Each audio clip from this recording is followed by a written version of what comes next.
Hunt and Hill. Hunt Palmer, Jeremy Hill, holding down the middle of the day. Live from the Mercedes-Benz of Baton Rouge studios. It's Hunt and Hill.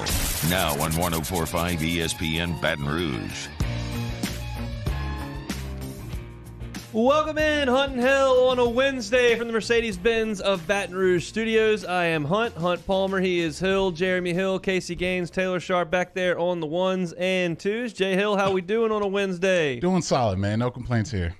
Double shift for us, as always, on a Wednesday. We'll be with you from 12 to 2, back at it from 8 to 10 on the Tiger Zone. That's presented by LeBear's Baton Rouge over on Eagle 98.1. So we'll kick things off with the Saints. We're going to talk to Pete Futak here from College Football News in 15 minutes, talking about the playoff rankings that were released last night. Want to get Pete's thoughts on that. We'll ease into some Alabama prep. Obviously, we've got a World Series champion and our reaction to the playoff selection from last night, the new college football playoff rankings, as it were.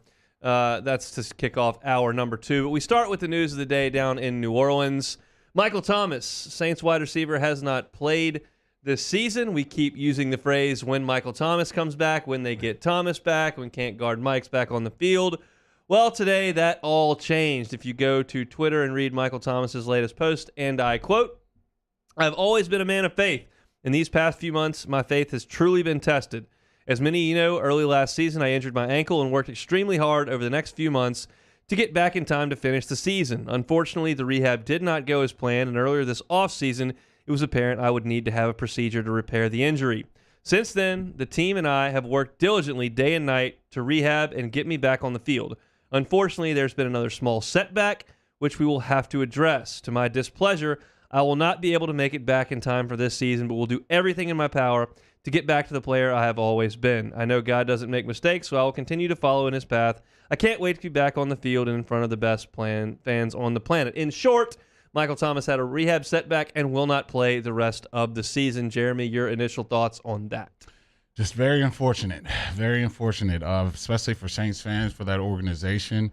You would hope that, Mike could have came into the season healthier. Obviously, he had plenty of time to have the surgery, but, some conflicting stories back and forth, obviously, with the team and him all throughout the offseason that kind of, rolled over into the season. And then now you see he was not able to, recover from that same surgery, and now it looks like there's some more issues going on. So that's a huge blow for this team. You would have loved to have him back, especially for that playoff push and being in the division with the Bucs. They're going to be right there the whole time. He's going to be an essential part of this offense, especially for a quarterback that, is not Drew Brees, doesn't have over 70,000 passing yards. It's great to have a receiver like can't guard Mike out there, and obviously he's not going to be out there anymore. So huge blow for the Saints. It's just going to be the guys you've seen all season have to step up and play bigger roles. Yeah, about that. Can't guard Mike Thomas. He's an all-pro. He's one of the best wide receivers in football. You can make the case that at a time there he was the best wide receiver in the NFL when he was cooking with Drew in this Sean Payton offense. The Saints have built an extraordinary defense that is among the best in the NFL. They have a strong offensive line, an excellent tailback, and one of the best play callers in the history of the league. And it was pretty easy to build your narrative around the fact that the defense is playing well. They've survived some of the stuff in the early season. They're getting some guys back healthy. You get the offensive line put back together. Onyemata comes back, getting Lattimore a little bit more healthy. We're going to be okay, and we'll be better when Jameis gets a little more confidence. Sean Payton trusts him a little bit more. They get Michael Thomas back, and that's when the Saints will go on their run. Well, now Jameis isn't coming back, and Michael Thomas is not coming back. So that means on the outside, you've got some combination of Marquez Callaway, Traquan Smith, Deontay Harris, Kevin White, Ty Montgomery, and with Jameis Winston and this limited receiving core, and I'm being kind calling it a limited receiving core, the Saints have thrown the ball 194 times this year. That is dead last in the NFL. The Bears are second fewest. They've thrown it 10 more times. The Saints throw it 28 times a game. That's also last in the NFL.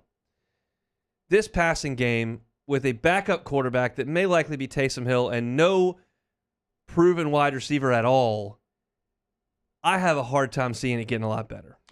Yeah, you're fighting an uphill battle now. Obviously, you need all your guns, especially in a division like they're in with the Bucs. That's a measuring stick. Obviously, they just won a Super Bowl, and the Saints have had their way with them during the regular season. So you feel like you can be extremely competitive. But, man, well, the Bucs are only going to get their 2 starting cornerbacks back, and then they're going to be going against the Callaways and the Smiths of the world that the Saints have. Obviously, those aren't Pro Bowl, all-pro guys at the outside position, and you see why Sean Payton has called games the way he has this season. You don't want to keep putting those guys out on routes, especially with some of the defensive backs we have in this league. It's just an uphill battle. So I think for Sean Payton and the crew, he's got to continue to run the crap out of the ball. It's probably more rush attempts you've ever seen from a Sean Payton offense, and that's going to be their way to win football games this year. Going to have to play very, very stingy defense and run the crap out of the ball. It's going to pretty much look like a Les Miles offense if we ever seen one. The Saints are tied for second in the league in rushing attempts per game behind the Titans. Obviously, the Titans have lost their go-to running back in Derrick Henry. The Saints are 9th in the NFL in rushing yards per game. They are 21st in the league in yards per carry. And as I look at this, with no proven playmaker on the outside, with what may amount to Taysom Hill,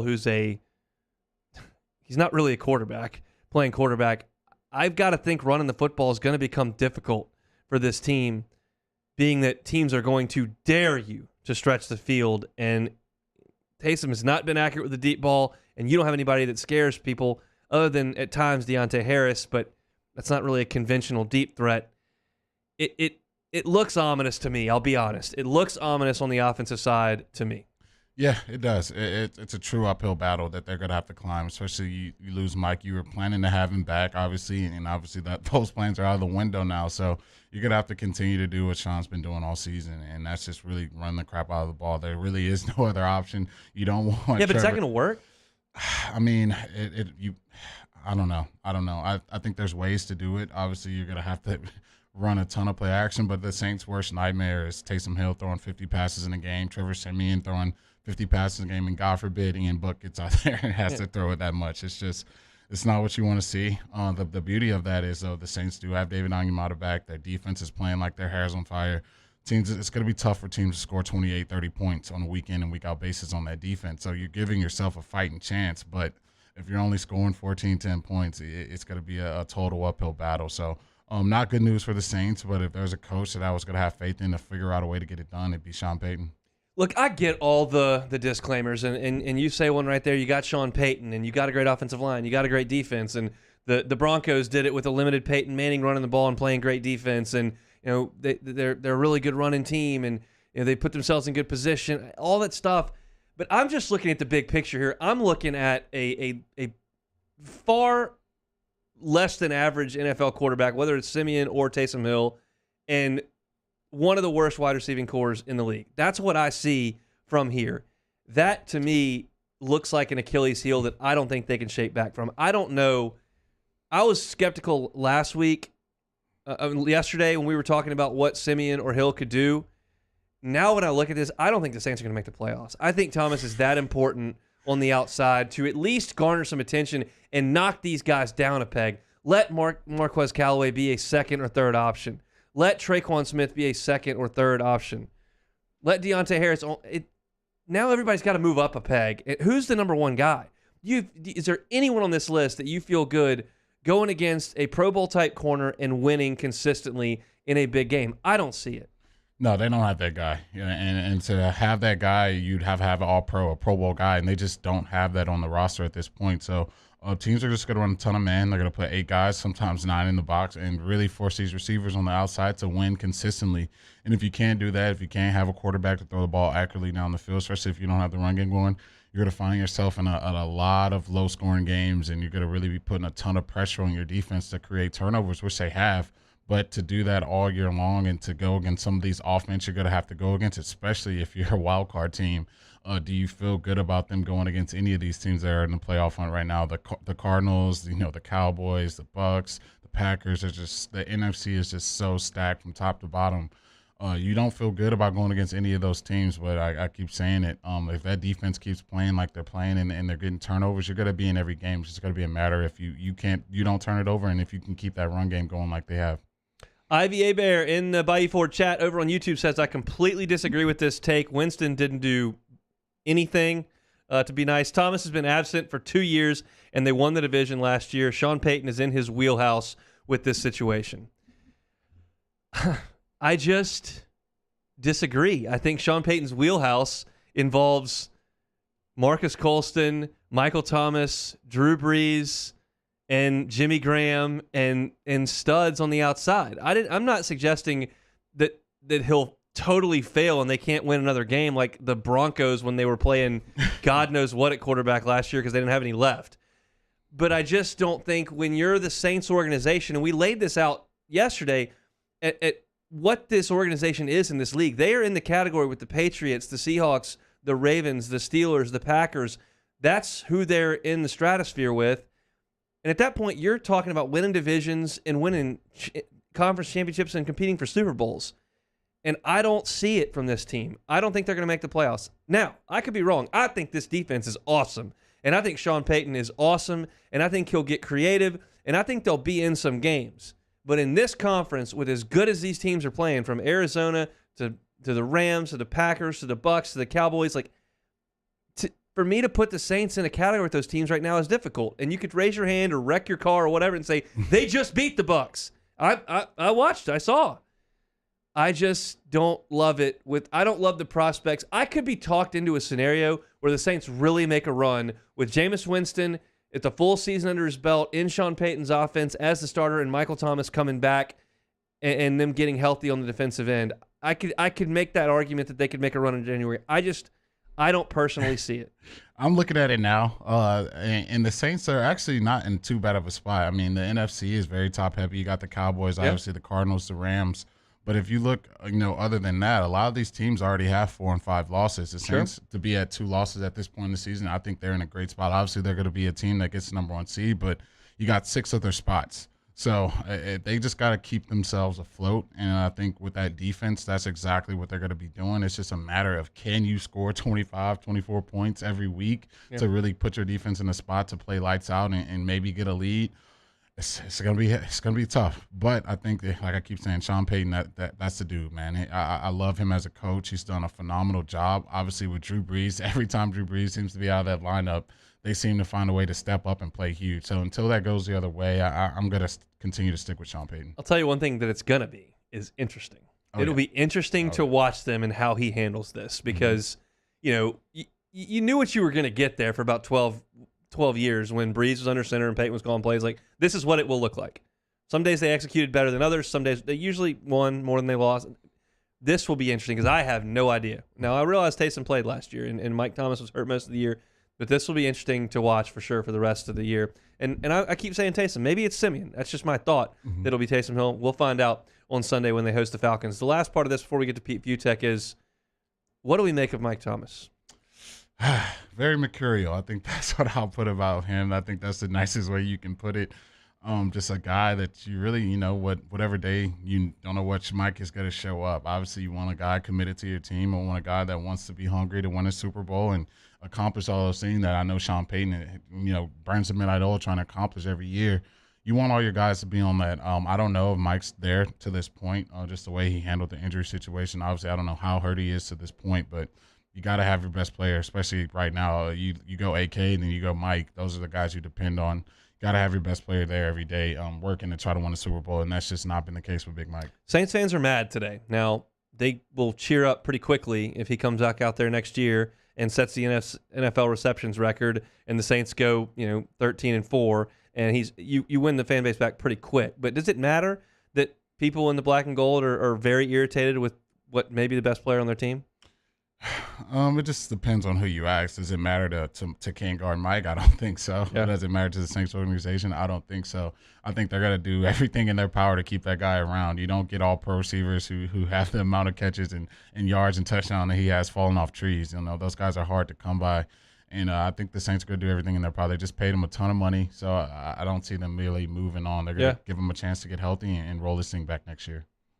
I don't know enough to comment on how hurt he was, what the communication was back and forth with the organization as to when the rehab should have gone, when the surgery should have happened, all that kind of stuff. And I don't know what the setback was that happened and why it happened recently. So to speak in blanket terms is very difficult to do. I do know that based on the quotes from Thomas and what we got from the Saints organization, there was certainly at the very minimum a miscommunication. And that's unfortunate when it happens to your best player. It's not uncommon in sports these days. with as public as things get with social media and what we hear from players that we may not have heard from him 15 years ago. But, man, disappointing that Michael Thomas will not be back out there. And I think that throws a wrench in the Saints offense that is going to be difficult to fix. But as you said, they got a guy that pretty good at doing that. So we shall see. Before we get to Pete Futek on the other side of this timeout, I want to remind you about the Ragin' Country Crawl. Don't want to miss it on Sunday at 5 o'clock, featuring Lee Brice, Randy Hauser, and Colt Ford over at the Cajun Dome in Lafayette. For more information, you can visit www.ragincountrycrawl.com. You want free tickets? We got tons of them. Go to the ESPN Baton Rouge Facebook page and like the Ragin' Country Crawl post. Then tag a friend that you want to go to the concert with. You can win a pair of tickets. Listen all week to our show right here on Hunt and Hill to see if you won. Again, the Facebook page over there at 1045. Like the post, tag a friend. You can get free tickets Sunday at 5 o'clock. Lee Brice, Randy Hauser, and Colt Ford for Hurricane Ida relief. Won't want to miss it over there at the Cajun Dome in Lafayette. So keep listening to us. Go into the Facebook page. We'll get you some tickets. We'll get Pete Futek next from College Football News on Hunt and Hill. Hunt Palmer and Jeremy Hill. It's Hunt and Hill. We opened up the playbook and expanded our coverage. Listen daily in high definition on 98.1 HD2. We are 104.5 ESPN Baton Rouge.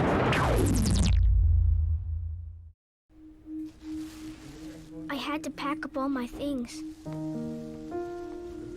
I had to leave my home. And I never knew where I was going next.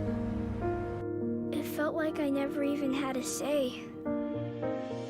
But then you came along. Change a child's story. There's a child in foster care waiting for a volunteer like you.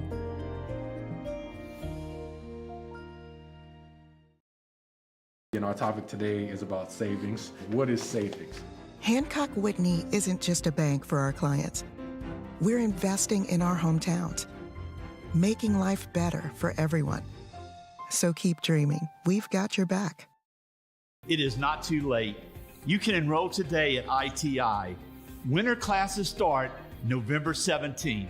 Our industry-driven curriculum will put you on a new career on a fast track. Enroll today for a better life. If you're in an accident, a car accident, a slip and fall where you're injured, you need to call an attorney. The defendant insurance company, it's their goal to close the case as quickly as possible and pay out the least amount of money as possible. That's why it's important to call an attorney and call the law office of O.C. Brown. At the law office of O.C. Brown, we're a family-owned firm. We want to be your law firm for a lifetime.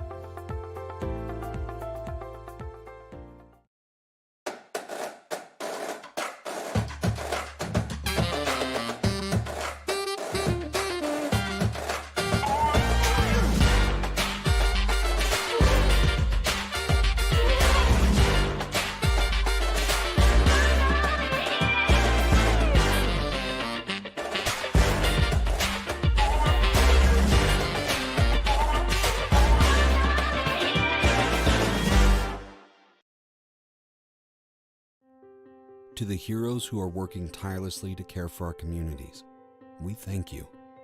We will never forget the countless hours you dedicated on the front lines, choosing to risk your own health to fight for our friends, neighbors, and family members. You guys are out on the front lines fighting it. We are grateful for your heroic acts and unwavering spirit. Together, we are overcoming this adversity and make our state healthier and more vibrant again. Ochsner Health. Starting in 1974, Central Plumbing has served Baton Rouge and surrounding areas for all of their plumbing needs. Through these tough and trying times, we want you to remember that the Payne family is here to continue to support and serve you. As a multi-generational business, there is no job that is too big or too small. Residential, commercial, industrial, hospitality, we're here for anything you need. 24/7, 365. Give us a call, 225-925-8552. It's no secret, the best oysters in Baton Rouge are at Jolie Pearl Oyster Bar. Enjoy mouth-watering South Louisiana flavor and oysters from all over the country. And don't forget our nightly drink specials.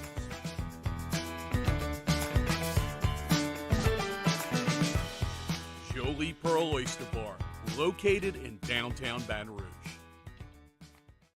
Yo, Jake here for Patient Plus Urgent Care Clinic, the place that's going to be convenient for you during an inconvenient time. Look, you hear me talk about my 4 boys all the time, and sometimes things like stitches, well, they happen. And in fact, they have. And Patient Plus is always taking care of us, just like they'll do the same for you. And now with 7 convenient locations across the Baton Rouge area, open from 9 a.m. until 9 p.m., 7 days a week, and also at patientplusuc.com. Coming up on Thursdays Off the Bench, a lot of college football talk as ESPN's Chris Lowe and the Athletics' Nicole Auerbach stop by. Debut of a new segment, brand new Big Deal or No Big Deal, and Chef Michael Johnson answers your Munchies questions. Off the Bench, 104.5 ESPN.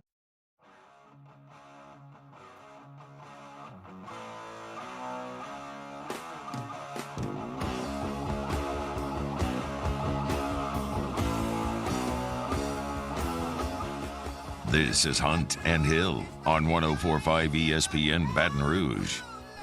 Out in the open field on a Wednesday, Hunt and Hill. We'll go to the phone lines, bring on Pete Futak from College Football News. Pete, we appreciate some time. How are you?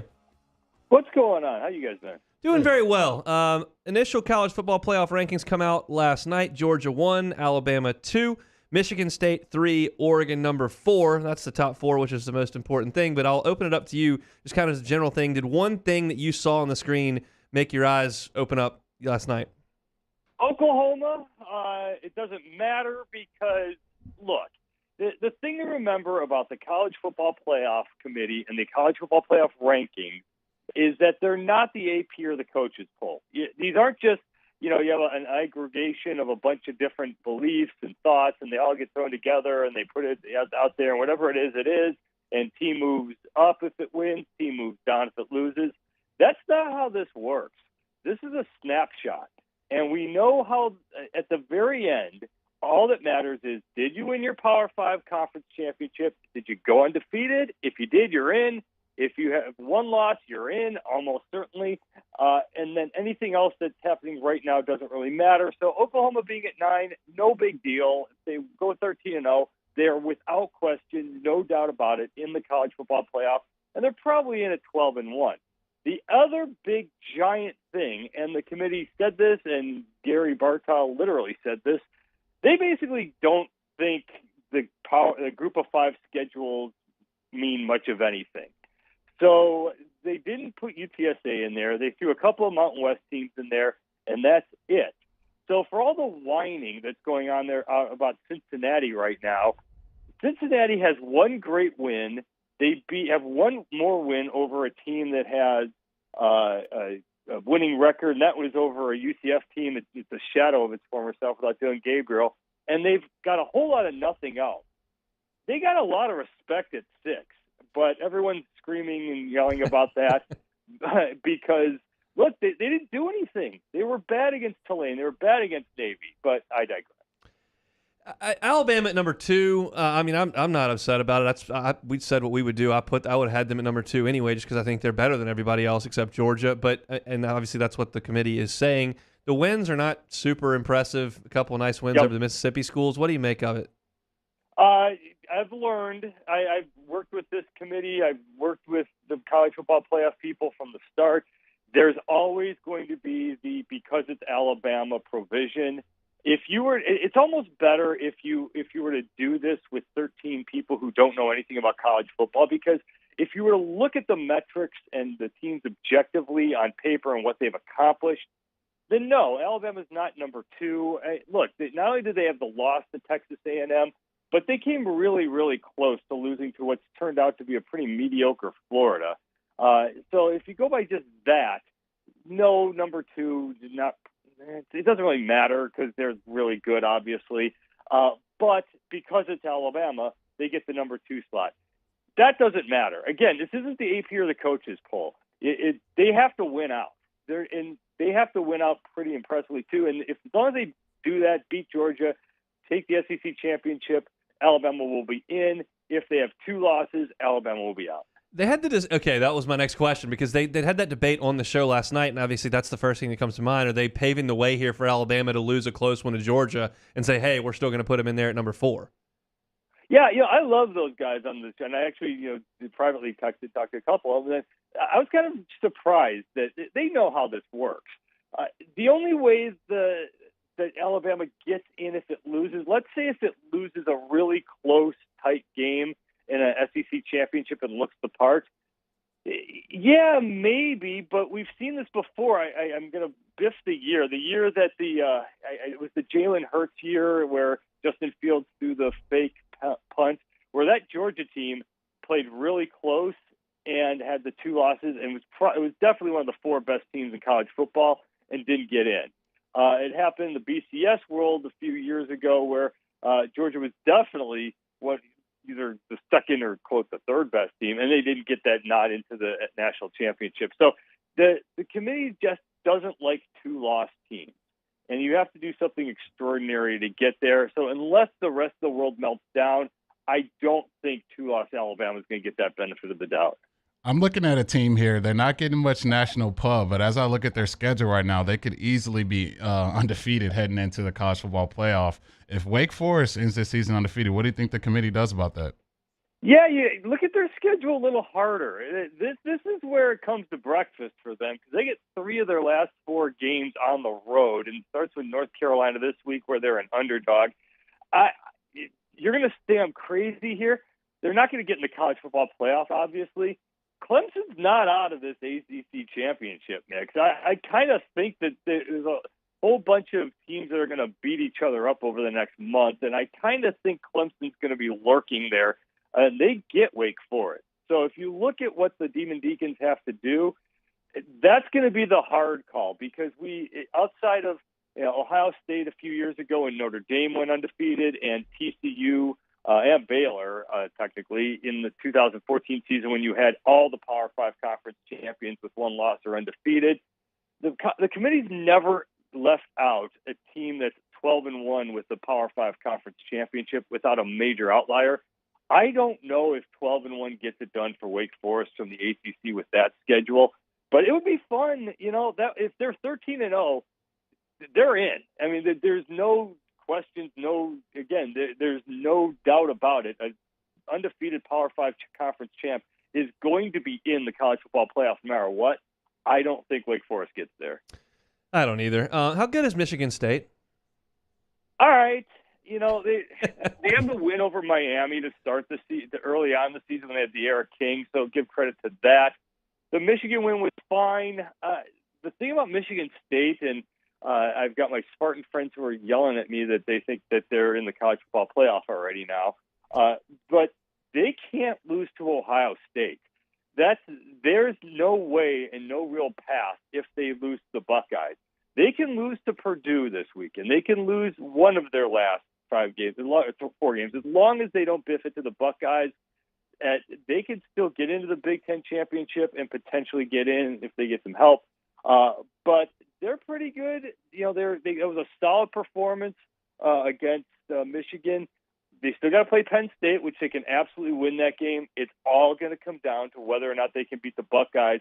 And then for the Big Ten in general, what we have yet to see in the college football playoff era is a real big, giant upset by a 2-loss or multi-loss team in a Power 5 conference championship game. Oregon did it a couple years ago against Utah, but that wasn't really a shocker. Watch out for whatever comes out of the West, because Wisconsin with that defense, their offense isn't any good, but no one wants to deal with that D on a 1-game shot if it's Michigan State or if it's Ohio State, whatever it is. That's one of those dangerous kind of things that could really throw a curveball into the college football playoff. Would be the Cincinnati special there, wouldn't it? Yes. Yeah, they need it. I do think, by the way, I dog Cincinnati. I still think they're going to get in. I think that we are going to get enough crazy things happening that I think that Cincinnati is going to find its way in the Final Four here. So what does this committee do about a 1-loss Oregon and a 1-loss Ohio State? Obviously, Oregon has that huge win over Ohio State. Now, the thing to remember about the college football playoff rankings is, again, these aren't set in stone. So these get thrown out, and they start over next week. So it's not like they go completely off precedent, and they will switch and change, and they will definitely switch and change at the very end after the conference championships are done. So let's say if you look at the rest of Oregon's schedule, let's say it wins out, let's say it wins the Pac-12 championship, that's great. The problem is you saw the respect for the Pac-12. There wasn't any. There's no other Pac-12 team in the top 25. The Mountain West tweeted out a schedule shaming meme saying, hey, we got 2 teams in. Where are the other California teams here in this? They're dogging the Pac-12. So maybe they don't respect a Pac-12 championship as much as they would respect it if, let's say, Ohio State goes on a roll and just obliterates everything in its path, and they win the Big Ten championship. They destroy Michigan. They destroy Michigan State, and they beat up Minnesota or Wisconsin, whatever is there in the Big Ten championship.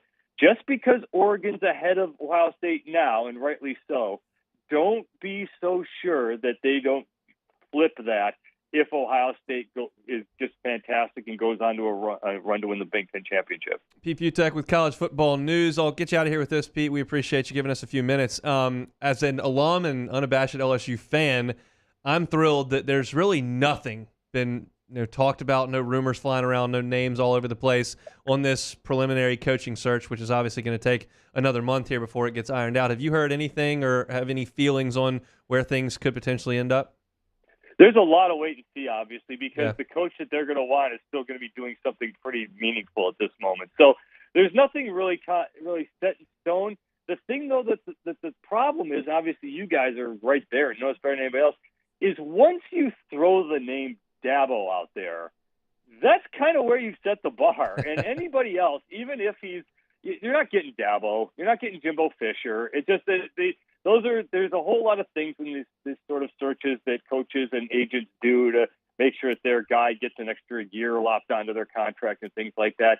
It's not that LSU isn't that great a job, but it's a specific job because it's not like USC. The question right now, which is the better gig, LSU or USC?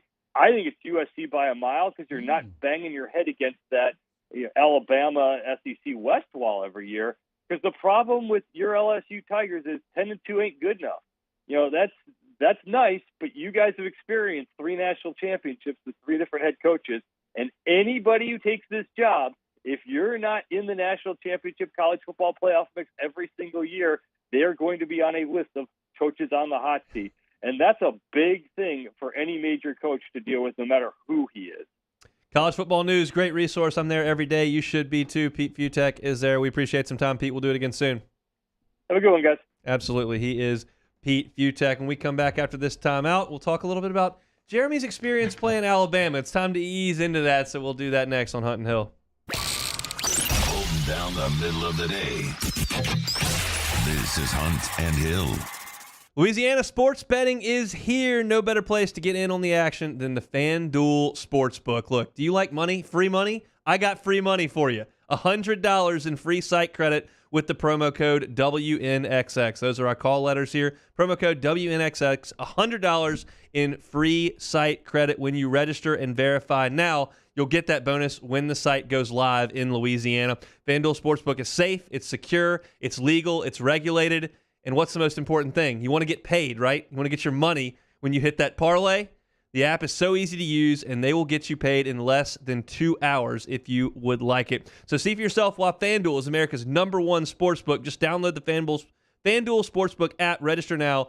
$100 in free site credit with the promo code WNXX. You've got to be 21, present in Louisiana. The bonus is issued on a non-withdrawable site credit that expires 7 days after FanDuel accepts its first real sports wager in Louisiana on the go-live date. The unique user identity verification system is required. The offer ends on the go-live date, and restrictions do apply. See terms at sportsbook.fanduel.com. If you or someone you know has a gambling problem and wants to help, call 1-877-770-STOP.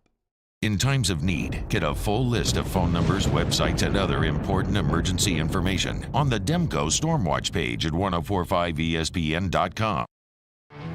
There it is, the extra mile, on the border of expected and extraordinary for those willing to go further, like vans customized for work or play, with safety and tech to keep you connected.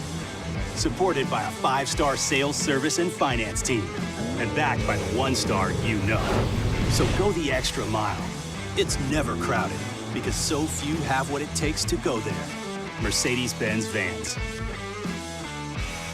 Front to Back Boat Service has been family owned and operated for 30 years. And the Sherman family is NMEA certified. That's the National Marine Electronics Association at Front to Back.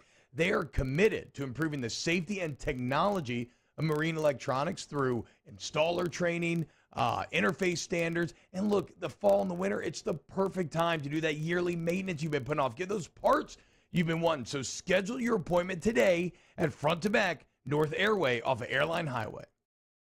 Tonight, we invite you to celebrate life, wherever and whenever you can, understanding that time is never on our side. Instead, gather up your friends tonight and share a few stories and laughs over a good bottle of wine. Or maybe a family meal that gives everyone a chance to reconnect and remember what's really important, whether it's for a birthday, an anniversary, or simply to remind someone special that they are loved. Ruffino's, where Louisiana comes to celebrate life. Eli's always been into grilling. It took us a while to see it, but the signs were there. What are you doing, Eli? I knew grilling was my thing. I have been talking about it throughout my career. Happy with the results? I am. Got the new grill from barbecueguys.com. It performed great. My advice, as I always told my boys, do more of what you're born to do. Barbecue Guys, for those who were born to grill. You want cheese on your burger, Pops? I'll take a little cheese. Crime has serious consequences, but anyone can make a mistake. If you find yourself in trouble with the law, know that you have rights, and it's okay to demand them. The law offices of O.C. Brown are here to protect you and your rights. Felony or misdemeanor, DUI or drug charge. No matter what crime you're accused of, you still have rights. Let the law offices of O.C. Brown uphold them. Call 225-343-1111. Your law firm for a lifetime. I've been doing business with Luba for 25 years. They're dependable, trustworthy. It's just the attention to detail with our clients. Our folks have years and years of experience. They're highly trained professionals, but many companies have that asset.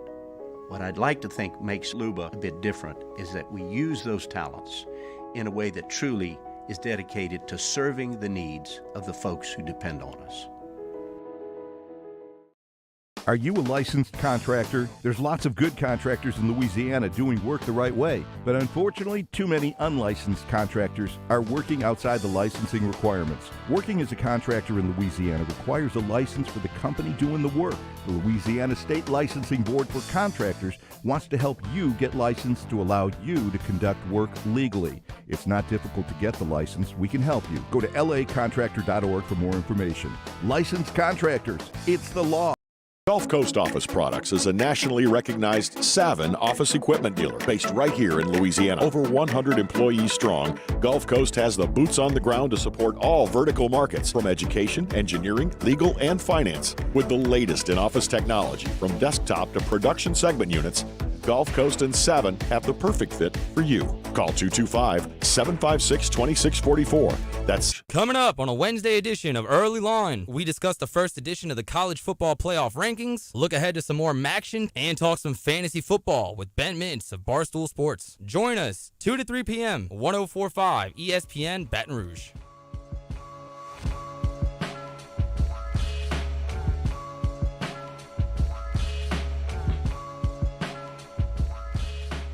Hunt and Hill, 104.5 ESPN Baton Rouge. All right, we made it 4 hours and 38 minutes of airtime. Let's get to some LSU-Alabama chatter here. But I'm not going to get to the game that we'll see on Saturday. I want to go back and talk about the games that you played in against Alabama. Obviously, the national championship game going the way it did in January of 12. Your first year on the field was 2012, and that's a very famous game, and we'll remember around here a very, very, very long time. The A.J. McCarron to T.J. Yeldon screen game where LSU and you guys dominated the second half of that game. You were 7-1 at the time. They were 8-0. You were really playing for a chance to take control of the Western Division and kind of avenge that loss and have a chance to go back and play in a national championship game, and it was taken away at the end. I remember I covered that game for Bayou Bengals Insider, and my lead to my column after the game is they did everything but win. It was a game where y'all just absolutely took control in the second half. Met started cooking. Jarvis was unstoppable on third downs. Y'all running a little bit. and it just didn't quite happen there at the end. But it was one of the most unbelievable environments in the history of the stadium. What were your memories of that night? Oh, man, I remember that game like yesterday, just an electric environment. I feel like everyone in the stadium knew we were going to win that game. We felt it on the sideline. We just knew we were going to win that game. And everyone was so locked in. Even the bye week, everyone knew what we had in front of us, the opportunity we had in front of us. And I guess that's why I talk about the standard of LSU football all the time is we never went into those games feeling like they were going to kick our butts, that those guys are just so much better than us. Honestly, we really didn't have any respect for those dudes. We wanted to go kick their butts and really just embarrass them. They weren't that much better than y'all in 12 or 13. They were better. I think they had better teams, but they weren't. It wasn't significant. Y'all could beat those guys. Yeah. And the crazy part about it, a ton of those guys through recruiting, just being around them on the trips and 7-on-7s and everything. So you grow alike into knowing those guys and just competing with them. But in that game, we just felt great, man. Met had it going. I think I had 100 yards rushing that day. Yeah. Just everyone kind of contributed to that win, and to lose the way we did was just a huge punch in the stomach. Man, yeah, I still remember yelling, just running into that end zone, like right in front of me. God, so bad. We would leave the press box at about, depending on what the game looked like. The Rental wins, we would go down at with 2 minutes left on the clock, just so we could go in the locker room to get interviews after. For games like that, you want to see the end. We would go down with about 6 minutes to go and make sure. And so I'm right there on the sideline when Yeldon catches that thing, and I'm watching him. And the worst sound in the world is that south end zone little pocket roaring while the rest of the stadium goes silent. That is the worst sound you could hear, and that's what you heard on that one. I mean, obviously I wasn't playing, so it's not a game it obviously affects you more than me, but I'm standing right there. When he caught that ball, I was probably 15 yards from him. Yep, I remember like yesterday. I still remember the call on defense. We sent the corner off the edge. So we've been asking for all year from this defense. Blitz a corner. Jalen Mills came off the edge. Technically, I'm not trying to throw you on the bus, Jalen, but it's been some time now. But he has to take Yeldon there. That's the defense. Obviously we talked about it. That should have been Badger right there. He would probably turn around and made a play, but obviously Jalen did. And I think the series before still kills me to this day. Gave it to me on 3rd down instead of passing the ball, and then we kicked like a 57-yard field goal and missed it. Gave them a short field. All they needed was a field goal anyway. But, man, I just wish we would have finished that game just slightly different, just a couple of plays, but that's what it takes, and that's why Bama has been so consistent. They make those plays. We didn't, and they're national champs, and we're watching them host a trophy. This is a talking point that was made a lot on Baton Rouge airwaves over the next, from 11 through, really till Les was fired in 16, is that there was a thought, and really even when Ogeron's here, that LSU and the football building became obsessed with Alabama. They made it too big a deal, and it hurt the program. Because I have some very stern thoughts on that entire thought process, but what do you think of when you hear someone say that? I don't think it's too far off. I think we put a lot of stock into that Bama game. Obviously, the bye week just perpetuates that to an all-time high, but you talk about those guys in January, February, March, and it's a measuring stick. I hate when teams do that. I forget which team we were talking. Oh, we were talking about UCLA. That was their Super Bowl. Beat LSU. That's their Super Bowl. Like, that was our Super Bowl. Beating Alabama was our Super Bowl, and I hate that. I think for me, your Super Bowl should be the national championship game. That should be, what you're trying to do, not just win a regular season game. Obviously, they're a big, bump in the road on the way to there, but to me, as cliche as it sounds, I like taking it week by week at a time.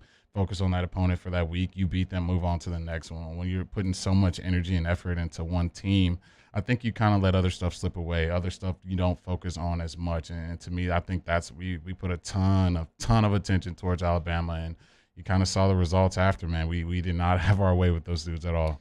Yeah, you say that, and I, the stats would back up in terms of wins and losses, but y'all are right in that game and very easily could have won it in 12. You did win it in 11. You did win it in 10, and you had a chance to play with some of those guys. A couple of games got away from you, but you were in it. I mean, it's 10-0. It's nothing going to the fourth quarter. The Jalen Hurts' freshman year. When LSU couldn't get anything going with Danny Etling at quarterback and didn't score and lost 10-0, but it was a game that was very competitive. Here's my thoughts on it. LSU is uniquely positioned in terms of Alabama. And when I say that, the term unique is one of the most overused terms in all of media. Unique means one. There's one. You can't be very unique or more unique or kind of unique. It's unique. And LSU is uniquely positioned with Alabama. And here's what I mean when I say that. The goals at LSU are not the same goals as Ole Miss or Mississippi State or Arkansas. They're not the same. LSU's trying to win the West, win the SEC, and win the national championship. Okay, so to do that, first of all, we have to win the West. Alabama has lost 2 regular season games twice in the last 11 years. It doesn't ever happen. They did it in 19. They did it back in 2010. So if they only lose 1 and you lose to them, you're not going to Atlanta. So you have to win that game to accomplish the goals that you set out, period. That's it. So that's the first part of this. The second, and so that is that is the biggest game on the schedule for that reason, because you can't overcome losing it. You can overcome losing to Florida, overcome losing to Auburn, you can overcome losing to A&M. You could not overcome losing to Alabama because they weren't going to lose the second game. So that's one. 2, Bama's bye weeks in front of it, LSU's bye weeks in front of it. CBS flexes 1 game to the nighttime. They did it to LSU and Alabama for 8 years in a row. Game day's there most of the time. It is a massive game, the biggest regular season game on the schedule some years. So to sit here and say, and come to the podium and say it's just another game, they're just another team, it's not. And so coaches aren't stupid, players aren't stupid. Like, we get it. It doesn't mean that you don't focus on any other game. It doesn't mean that you're too tight. It just means it is what it is. So I rejected the notion that LSU put too much emphasis on that game. You had to win it. Yeah, you do. And it's an elephant in the room every year. The Crimson Tide elephants, obviously, but we knew that. And like I said, we talk about those dudes January, February. That's the measuring stick for college football. Obviously, what Nick has brought that program to. Every program wants to be there. That's why you see every assistant that coaches for a month there, they're getting head coaching jobs because everyone knows that's the standard of college football. And obviously, there are SEC West rivalries, and you got to see them once a year.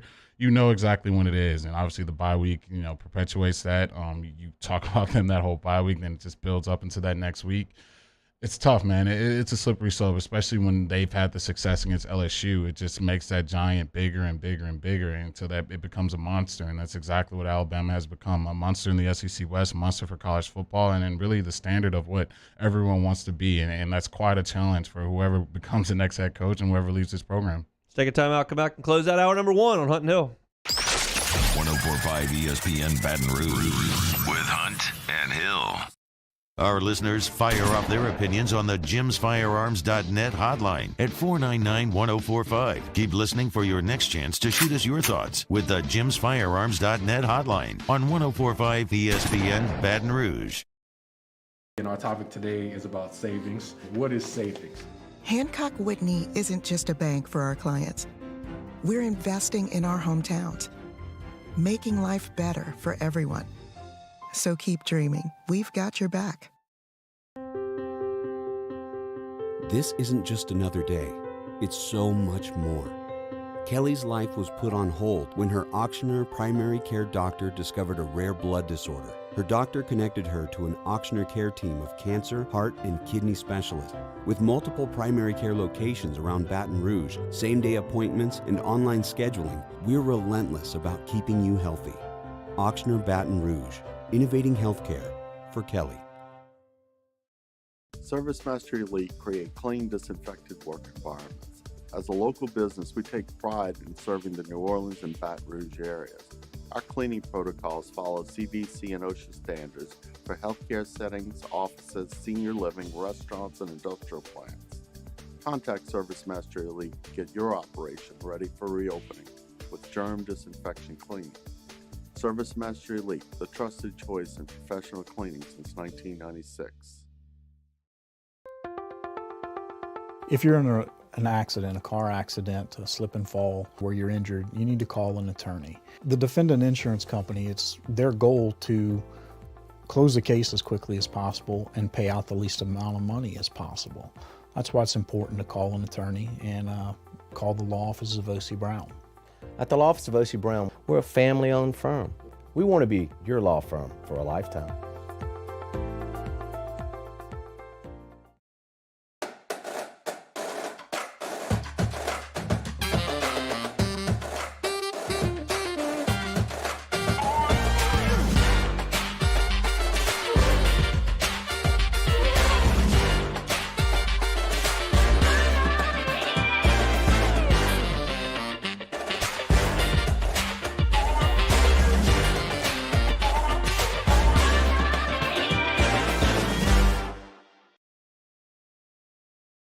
Starting in 1974, Central Plumbing has served Baton Rouge and surrounding areas for all of their plumbing needs. Through these tough and trying times, we want you to remember that the Payne family is here to continue to support and serve you. As a multi-generational business, there is no job that is too big or too small. Residential, commercial, industrial, hospitality, we're here for anything you need. 24/7, 365. Give us a call, 225-925-8552.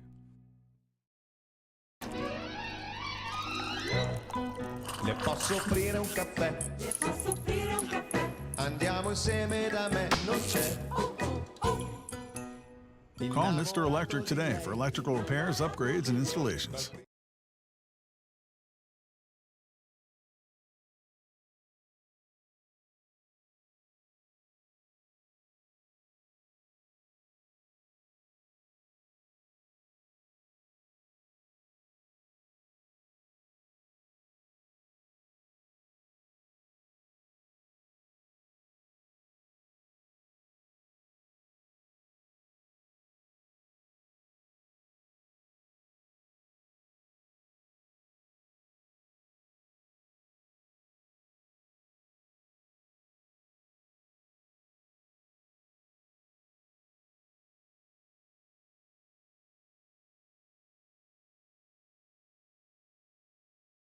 Hey, it's Matt Moscona inviting you to join us for Wednesday's Hump Day AFR presented by Pluckers. Previewing the week ahead in the SEC with Russ Mitchell. Former Saints linebacker Scott Shanley joins us. Hopefully you will as well, 3 to 6. 104.5 ESPN Baton Rouge.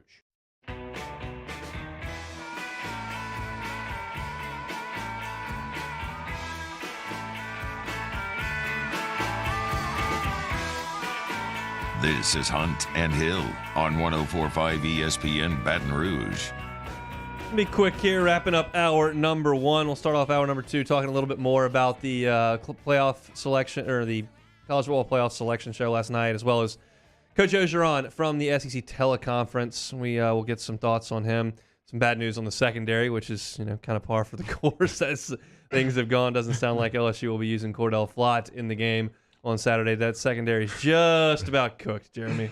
Oh, man. I mean, what, dude? Did that injury bug just, get a spot on WCA or like in the indoor facility? Because it just keeps biting and biting and biting. We can't catch a break. It's just like the roster that we looked at preseason, it's nothing to what's going to show up in Bryant-Denny on Saturday. And it's not looking good for the Tigers, man. I'm chatting with Jake Peets a little bit later tonight. That'll air on the pregame show on Saturday before LSU and Alabama kick it off. If you had a question to ask Jake Peets, what would it be? If I had a question to ask Jake, how much stuff are we gonna put in the offense off of these two pulling plays? Like, are we gonna expand on that, or are we just gonna run it in there every time? I'd ask him that. I know it's a little game plan-ish, giving away a little game plan, but I guess that'd be my question to ask him personally. I guess for the team, I would say. Man, there's so many questions I could ask him, but I guess most of my stuff would be game plan oriented, so I don't think he'd probably be able to answer it and without giving away stuff. Sure, I'm probably going to ask him a little bit about Garrett Nussmeier and what his role might be. Personally, I think none. And when you talk about the potential to redshirt and what that may be talked about with Garrett Nussmeier, if that's the case and he wants a redshirt year potentially, he can only play in one more game, then he can't play on Saturday because you have to have him available in the last 3 games should Max go down for any time, for one play. His chin strap comes off. So he can't play if redshirt's going to be in the equation. I don't think redshirt ever was in the equation because obviously we only have 2 quarterbacks right now. Yeah. I don't even know who the third guy is at this point. So I don't think that's in the question. Obviously anything can happen, especially with the offensive line looking the way they have. Max is getting beat up. So you don't want to be in a situation where you only have one quarterback, especially when you got 4 games left. So I don't really see them going that direction with Garrett at this point. We'll talk about a lot of that and more tonight on the Tiger Zone over on our sister station, Eagle 98.1. It is presented by LeBears. We're taking your phone calls from 8 to 10. So if you want to get involved and ask us a question, comment, that's a great time to do it after the Ed Ogeron show, which will be on from 7 to 8 from TJ Ribbs, also on Eagle 98.1, as well as on the entirety of the LSU Sports Radio Network. He'll be taking calls over there at TJ Ribbs. So come hang out with us tonight. We look forward to doing it each and every Wednesday, and we'll be on from 8 to 10. Been a fast-moving first hour. we kicked things off talking about Michael Thomas, who, if you missed the news, will not play for the remainder of the season with the New Orleans Saints. Had a setback in his rehabilitation and will not play the rest of the season. So what do things look like from the Saints? My outlook was a little bit bleak. Jeremy's a little bit more optimistic. We'll certainly find out Sunday as they take on the Falcons. Pete Futak from College Football News jumped aboard, chatted about the selection show from last night, as well as what he's hearing on the LSU job, which is very little. He also said the USC job's better by a mile. I'm not sure if I'm buying that. A little bit of LSU-Alabama talk from Jeremy's memory machine earlier in the hour as well. And when we come back, we'll talk a little bit about the playoff selection show, ease into some Alabama prep, talk about the Tide, as well as get some sound from Ed Ogeron's press conference. Come back with us on the other side of this hour break. It is Hunt and Hill on 104.5 ESPN Baton Rouge. Bayou Ford and Bayou Chrysler Dodge Jeep Ram are now open for business and are ready to serve our customers with disaster relief employee pricing off I-10 in LaPlace. If you need sales, service, or fleet, the crews at Bayou Ford and Bayou Chrysler Dodge Jeep Ram are going to do right by you. Yo, Jake here for Patient Plus Urgent Care Clinic, the place that's going to be convenient for you during an inconvenient time. Look, you hear me talk about my 4 boys all the time, and sometimes things like stitches, well, they happen. And in fact, they have. And Patient Plus is always taking care of us, just like they'll do the same for you. And now with 7 convenient locations across the Baton Rouge area, open from 9 a.m. until 9 p.m., 7 days a week. And also at PatientPlusUC.com, you can sign up for your appointment on the way to the clinic. That's Patient Plus Urgent Care Clinic. Get in and get better.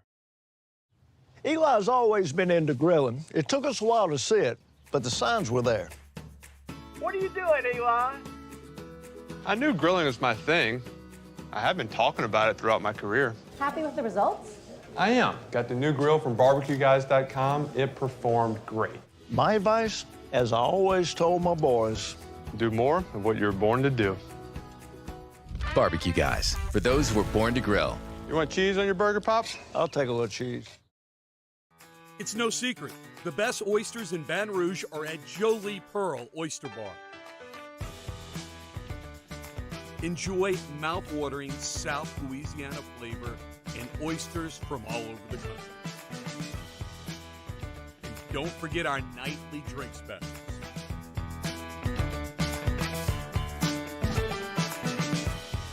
Jolie Pearl Oyster Bar, located in downtown Baton Rouge. At All-Star Toyota, you get it all. If you're in the market for an all-new Toyota vehicle, come see our friendly and knowledgeable sales team at All-Star Toyota. Located in Baton Rouge at the corner of Airline and Goodwood, we've been serving our community since 2005 by offering a large selection of new Toyota cars, trucks, and SUVs. Get behind the wheel of your dream car and take a test drive at All-Star Toyota today. Front to Back Boat Service has been family owned and operated for 30 years. And the Sherman family is NMEA certified. That's the National Marine Electronics Association at Front to Back. They are committed to improving the safety and technology of marine electronics through installer training, interface standards. And look, the fall and the winter, it's the perfect time to do that yearly maintenance you've been putting off. Get those parts you've been wanting. So schedule your appointment today at Front to Back North Airway off of Airline Highway.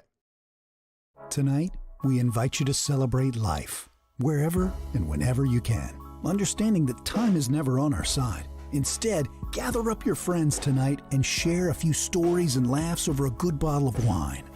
Or maybe a family meal that gives everyone a chance to reconnect and remember what's really important, whether it's for a birthday, an anniversary, or simply to remind someone special that they are loved. Rafino's, where Louisiana comes to celebrate life. To the heroes who are working tirelessly to care for our communities, we thank you. We will never forget the countless hours you dedicated on the front lines, choosing to risk your own health to fight for our friends, neighbors, and family members. I mean, you guys are out on the front lines fighting it. We are grateful for your heroic acts and unwavering spirit. Together, we are overcoming this adversity and make our state healthier and more vibrant again.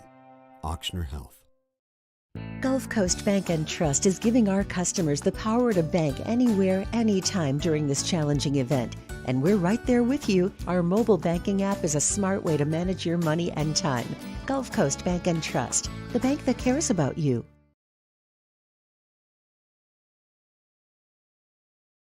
injury lawyers.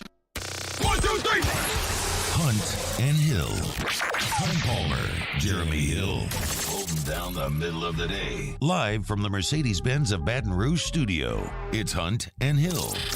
Now on 104.5 ESPN Baton Rouge.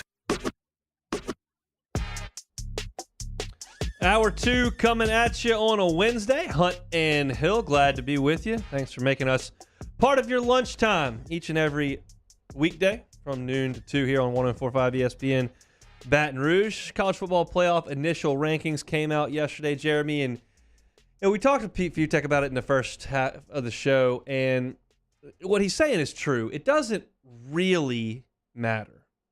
Now, to some it matters more than others, but they can always make changes. I remember very distinctly standing in the Superdome, staring at the screen before the Saints played the 49ers in December of 2019, and seeing that they had flipped LSU and Ohio State. Ohio State was announced as the number 2 team playing Clemson, and we were the number 1 seed because they can change things based on the way things work moving forward. So there are so many dominoes here that trying to make any sweeping generalizations is probably a fool's errand. But there are some things that are pretty interesting, and I'll kind of run through them and get your thoughts on it. The first thing is Alabama being number 2. Fact of the matter is that Alabama's best win thus far is over number 16 Ole Miss. They hammered them at home, and then they went to number 17 Mississippi State and won that game convincingly. But they don't have any signature wins, and they have a loss. There are 3 Power 5 teams that I'm looking at that don't have a loss that are significantly, or in some cases significantly, behind Alabama. Michigan State is unbeaten, went on beat number 7 Michigan. They're behind Alabama. Oklahoma's 9-0. They're below Alabama at 8. Wake Forest is 8-0. They're behind Alabama at 9. What do you make of the Tide in the 2 spot? I think a committee sticking to their guns of what they said when they started this whole team. They believe in the best 4 teams in the country to have a chance to play in the playoff, and right now they feel like Bama is one of those 4 teams, and obviously they feel really good about them because they have them as number 2. So I think they're trying to stick to that as close as possible. Obviously, like you just said, though, they can change it depending on the week, and obviously there's so many games to play, and some of these teams are going to be playing each other. So I think the questions will answer themselves as the season goes on, but I wouldn't get too hyped up about it. It's we have so many games left. There's 5 games left to be played, and I think you'll see this thing shuffle around a ton before this thing gets said and done at the end. I think one thing that I like about what they did, some people hate it, but I like this. They seem to have put an emphasis in some cases. I don't think in Alabama it applies to them. I think they just look at Alabama and say they're better than everybody else there too. I think they care about who you've beaten, not necessarily who you've lost to. Not necessarily how close did you play somebody. Who have you beaten? And Oregon has a win at Ohio State. It's the best win in college football this year. And even though they stumbled around against Fresno State, and even though they lost to a bad Stanford team, they still got them at 4 because they have a big win. Meanwhile, Oklahoma, who doesn't really have it, they're down at 8. They're undefeated, and they're Oklahoma, but we don't love their wins. So we're going to knock them back. Same thing goes for Mississippi State. They got 3 losses. They're ahead of it 6-2 NC State, 6-2 Minnesota, 6-2 Iowa. With 3 losses because they look and go, okay, you beat Kentucky. That's a nice win. You beat Texas A&M. That's a nice win. We know you got 3 losses. There's only 2 teams with 3 losses in this whole thing, and Mississippi State's one of them. Now, who's number 17 doesn't really matter in the grand scheme of things, but I appreciate that. That's something that I enjoy. I don't think you just go to the number to the right of the slash and figure it out there. How many losses you got? Okay, put them in order. Now, who'd you beat? Like, what'd you do? Oregon goes on the road and beats Ohio State. They're 4. Oklahoma beats nobody. They're not. They're 8. That, to me, makes sense. Yeah. I think especially at this point in the season, and as I look at Oklahoma's schedule, they still have Oklahoma State. They have Baylor.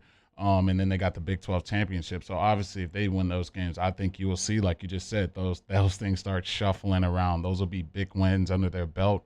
And if you got a Cincinnati team that's only hanging on to a 1 win over Notre Dame, I think you'll see Oklahoma jump them. I think as these games go on, Ohio State has to play Michigan State. Like, all these teams are really in that top. A lot of them play each other, and you'll see this thing kind of iron its way out. Michigan in the top 10. They still have to play Ohio State, obviously. So it's going to clear itself out. I think for me, the tricky one is Oregon because of their strength of schedule left. They really don't play anybody. And if you just have that Ohio State win, is that going to be enough to knock one of these other teams out, even if Oklahoma has a loss or some of these other teams have a loss? It's going to be tricky. But I think I agree with what you said. They're going to look at who you beat. And if you have some better wins on there, then they're going to slide you in front. Obviously, unless you're Alabama, then you probably get in with 2 losses. Now, I say it doesn't really matter, and I do mean that, but there are degrees, and it matters a little bit more to Cincinnati to be out already because they can't get another good win. They can't do something to impress the committee more. LSU goes and beats Georgia by 1,000 in Atlanta. Yeah, we bump you over Ohio State. Cincinnati's time is done because they've already played Indiana, who stinks now, and that was a Power 5 opponent for them, and they've been awful. And then Notre Dame, they've already beaten them. Now, that Notre Dame win, I guess, can get better. If Notre Dame goes 11-1, they'll have to go 11-1 for Cincinnati to have a pulse. But all the rest of these teams in front of Cincinnati and the teams behind them, everybody, Cincinnati's at 6. Everyone in the top 9 is in a better spot than them. Because clearly the teams ahead of them, Georgia, Alabama, Michigan State, Oregon, Ohio State, are in a better spot. Now, Alabama, you could argue because they've got a loss and they've got to play Georgia. So that's a really tough game to win. But if they win, they're obviously in. And the teams behind Cincinnati, if Michigan wins out, they're in better position. Now, they got to go beat Ohio State. Good luck with that. Yeah. If Oklahoma wins out, they're 8th. They're going to get in. If Wake Forest wins out, they're going to get in. Even Oklahoma State at 11, if they win out, they're going to get in. Baylor, if they win out, they're going to get in. That goes all the way down to 12. And Cincinnati has to win out and then hope that everybody falls all over themselves. Now, we knew that was likely. But with some of the early turmoil, with Ohio State and Alabama already having losses, the playoff committee could have said, yeah, Cincinnati, you beat Notre Dame, and they've only got 1 loss on the road, and you're undefeated. We're going to put you in and make teams jump you. They're not making anybody jump them. They're already there.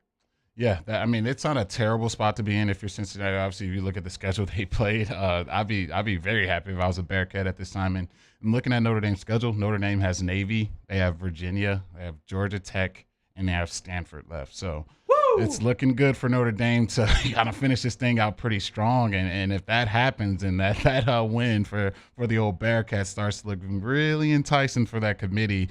But I just hope, man, I hope a 1-loss team gets over undefeated Cincinnati. I just hope. It looks like that's going to be the case. But, man, if Cincinnati gets in that thing and Georgia draws them week 1. Well, you've got everybody. I shouldn't say that. That's incorrect. You have a large portion of the college football media that cares so much about this throwing a fit last night because they're just disgusted that it's the Power 5 Invitational, it's the Bama, Georgia, Ohio State Invitational. No one else has a chance. You don't even give Cincinnati a seat at the table.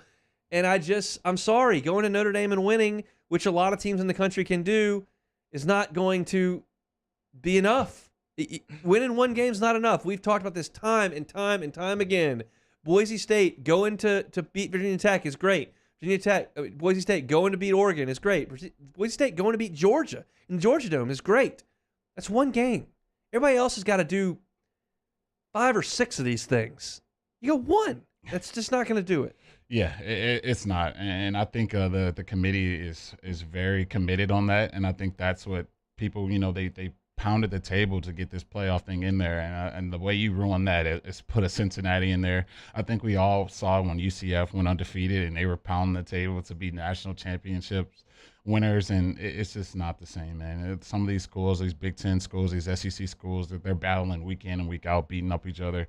You go through these cupcake schedules and expect to, get a bid to play Georgia. I think we all kind of know where that's going to go. So I like where the committee's at right now. And I think, like I said earlier, this thing's going to really pan itself out, and you're going to see kind of it go down to maybe a 5th team that can make a case. But I don't see them being more than 5 teams that can really make a case to be in it. And here's to bring this thing full circle with last night where the Braves won the World Series. You're looking at an Atlanta team that was a mess through the first half. I mean, just a mess.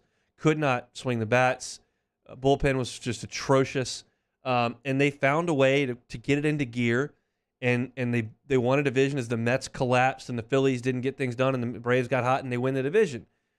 And this goes back to my college baseball narrative, my college basketball narrative, and what can make college football better. They need to expand the playoff, and they will. But I like the fact that the Braves can get it in gear halfway through the season and have something legitimate to fight for, the ultimate prize. You could make the case that Cincinnati may not have that ability. And is that right? Probably not. Do I think they have a shot in hell? No. But does it make things more interesting if more teams have a chance? Yes, it does. And so I don't need you to go wire to wire and be perfect. I need you to play at your best at the end, and more teams should have an opportunity than 4 to do that because you're really limiting the people that can have a significant interest in your sport when you tell me that you're limiting things to 4. It's so much fun when you're in the middle of it with your LSU. But what if you're a fan of another team that just is never going to sniff it? Like, I think going to 8 or 12 is better for the sport in terms of general interest from the fan base. And last night was evidence to that because the Braves certainly didn't go wire to wire. They got it in gear late, and you don't have that opportunity in college football, and I think that would make things more interesting. Yeah, I've been in total agreement with expanding this thing. I think it's going to answer a lot of these questions for a ton of these fan bases. So like Cincinnati, it's like some of these programs who really aren't Power 5 schools and really don't get a chance to challenge year in and year out for a chance to get into the college football playoff. I think it'll be good for the game. I think years like this, you'll see like an Auburn team or an Ole Miss team be able to slide in there on the back end, which is kind of what we wanted to see for our football fighting Tigers, but we're just so out of it this year. It doesn't even make sense. But I think it's going to be great. You can I think it'll be more enticing for someone to take the LSU job. Now you can get your butt skipped by Alabama and still have a chance to go and win a national championship. And I just think it'll make college football a lot more fun. Some more comments on the Bayou Ford chat over on the 1045 YouTube page. Joseph Clement says, objectively, Hunt, Oklahoma or Oregon versus Cincinnati on a neutral field, what happens? I think Cincinnati can play with those teams. I don't think they can play with Georgia, and I don't think they can play with Alabama. I think Ohio State is going to be much better in December than they were when Oregon got them. But I think that this year Oklahoma looks fragile to me. Now they're getting things moving. Oregon has looked okay week to week and played a great game in Columbus. I think Cincinnati has enough dudes to compete with 3 and 4 and 5 and 6 in the country. I think once you get to 1 and 2, they can't. Now, is that a huge indictment on Cincinnati? No, I don't know if anybody can play with Georgia. We'll see. I think Alabama can. I'm pretty confident in that, but I don't know that. So trying to say, well, LSU would have crushed them in 2019. Well, they crushed everybody. They crushed everybody they saw. That's just part of it. So your thoughts on Oklahoma and Oregon in the conversation with Cincinnati? Do you think you don't think they could play with them? I mean, it's football. They got a good quarterback. They got a good coach. I guess so. I wouldn't pound the table and say it. Yeah. I just haven't seen enough from Cincinnati. I don't even know how I feel about Notre Dame. They haven't played anyone this year either.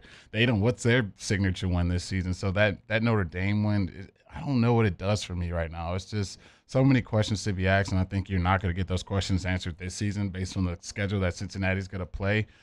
I don't know. If I had to put money on it, I would not bet with Cincinnati. I would not take them against Oklahoma, Oregon, or anyone in the Power 5 that's in this college football playoff hunt. I just don't think they have the horses to keep up with these teams. I could be wrong, but I just don't think so. Stephen Miller says, Hunt, why would expanding the playoffs make more sense if there's no way the G5s can compete with the P5s? Stephen, that's a good question, and I will answer that.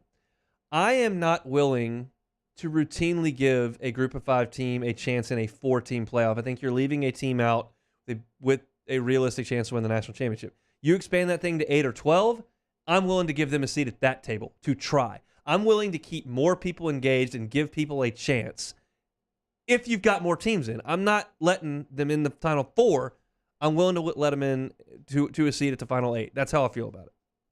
Yeah, I agree with it. I agree with you. I think it's going to make it it's going to make it fun these last 2 weeks of the season, especially. You'll see teams that are around that 13, 14, 15 rank those last games of the season are going to matter now. They're going to have to play for their lives, play for a chance to win it all. And we've seen crazy things happen in college football. Obviously, injuries happen. If Bryce Young gets hurt at any moment, how I feel about the Tide is going to drastically change. So, yes, I'm in full agreement with giving these teams more chances. And obviously, the more games you play, obviously that's going to be more chance for guys to get hurt and get injured. And some of these teams can have a chance to make a run. So I'm in full agreement with it, and I love the fact that they're going to expand it eventually down the road. Bilbo Baggins, the ACC is essentially a glorified G5 conference. That is correct, Bilbo Baggins. Well said. Come back and hear from Ed Ogeron on this morning's SEC teleconference next on Hunt and Hill. Serving up the latest from the sports world. It's Hunt and Hill. We opened up the playbook and expanded our coverage. Listen daily in high definition on 98.1 HD2. We are 104.5 ESPN Baton Rouge. Crime has serious consequences, but anyone can make a mistake. If you find yourself in trouble with the law, know that you have rights, and it's okay to demand them. The law offices of O.C. Brown are here to protect you and your rights. Felony or misdemeanor, DUI or drug charge. No matter what crime you're accused of, you still have rights. Let the law offices of O.C. Brown uphold them. Call 225-343-1111. Your law firm for a lifetime. I've been doing business with Luba for 25 years. They're dependable, trustworthy. It's just the attention to detail with our clients. Our folks have years and years of experience. They're highly trained professionals, but many companies have that asset. What I'd like to think makes Luba a bit different is that we use those talents in a way that truly is dedicated to serving the needs of the folks who depend on us. Are you a licensed contractor? There's lots of good contractors in Louisiana doing work the right way, but unfortunately, too many unlicensed contractors are working outside the licensing requirements. Working as a contractor in Louisiana requires a license for the company doing the work. The Louisiana State Licensing Board for Contractors wants to help you get licensed to allow you to conduct work legally. It's not difficult to get the license. We can help you. Go to lacontractor.org for more information. Licensed contractors, it's the law. Gulf Coast Office Products is a nationally recognized Savin office equipment dealer based right here in Louisiana. Over 100 employees strong, Gulf Coast has the boots on the ground to support all vertical markets from education, engineering, legal, and finance. With the latest in office technology from desktop to production segment units, Gulf Coast and Savin have the perfect fit for you. Call 225-756-2644. That's 756-2644 for Gulf Coast Office Products. This isn't just another day. It's so much more. Kelly's life was put on hold when her auctioneer primary care doctor discovered a rare blood disorder. Her doctor connected her to an auctioneer care team of cancer, heart, and kidney specialists. With multiple primary care locations around Baton Rouge, same-day appointments, and online scheduling, we're relentless about keeping you healthy. Auctioneer Baton Rouge, innovating healthcare for Kelly. ServiceMaster Elite create clean, disinfected work environments. As a local business, we take pride in serving the New Orleans and Baton Rouge areas. Our cleaning protocols follow CDC and OSHA standards for healthcare settings, offices, senior living, restaurants, and industrial plants. Contact ServiceMaster Elite to get your operation ready for reopening with germ disinfection cleaning. ServiceMaster Elite, the trusted choice in professional cleaning since 1996.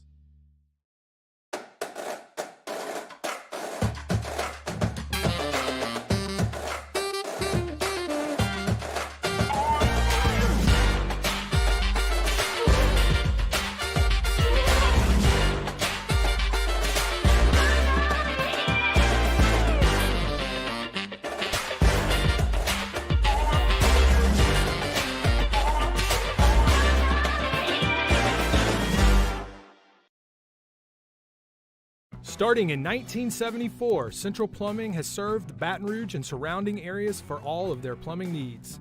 Through these tough and trying times, we want you to remember that the Payne family is here to continue to support and serve you. As a multi-generational business, there is no job that is too big or too small. Residential, commercial, industrial, hospitality, we're here for anything you need. It's week 10 in the prep football season, and we get started Friday with Louisiana Prep Preview presented by Brock, the Baton Rouge Orthopedic Clinic, at 6 p.m. And we'll wrap up the night at 10 with a full 2 hours of the Lake Urgent Care Lake After Hours Louisiana Prep School Board Show on Your View, YouTube, and 104.5 ESPN Baton Rouge.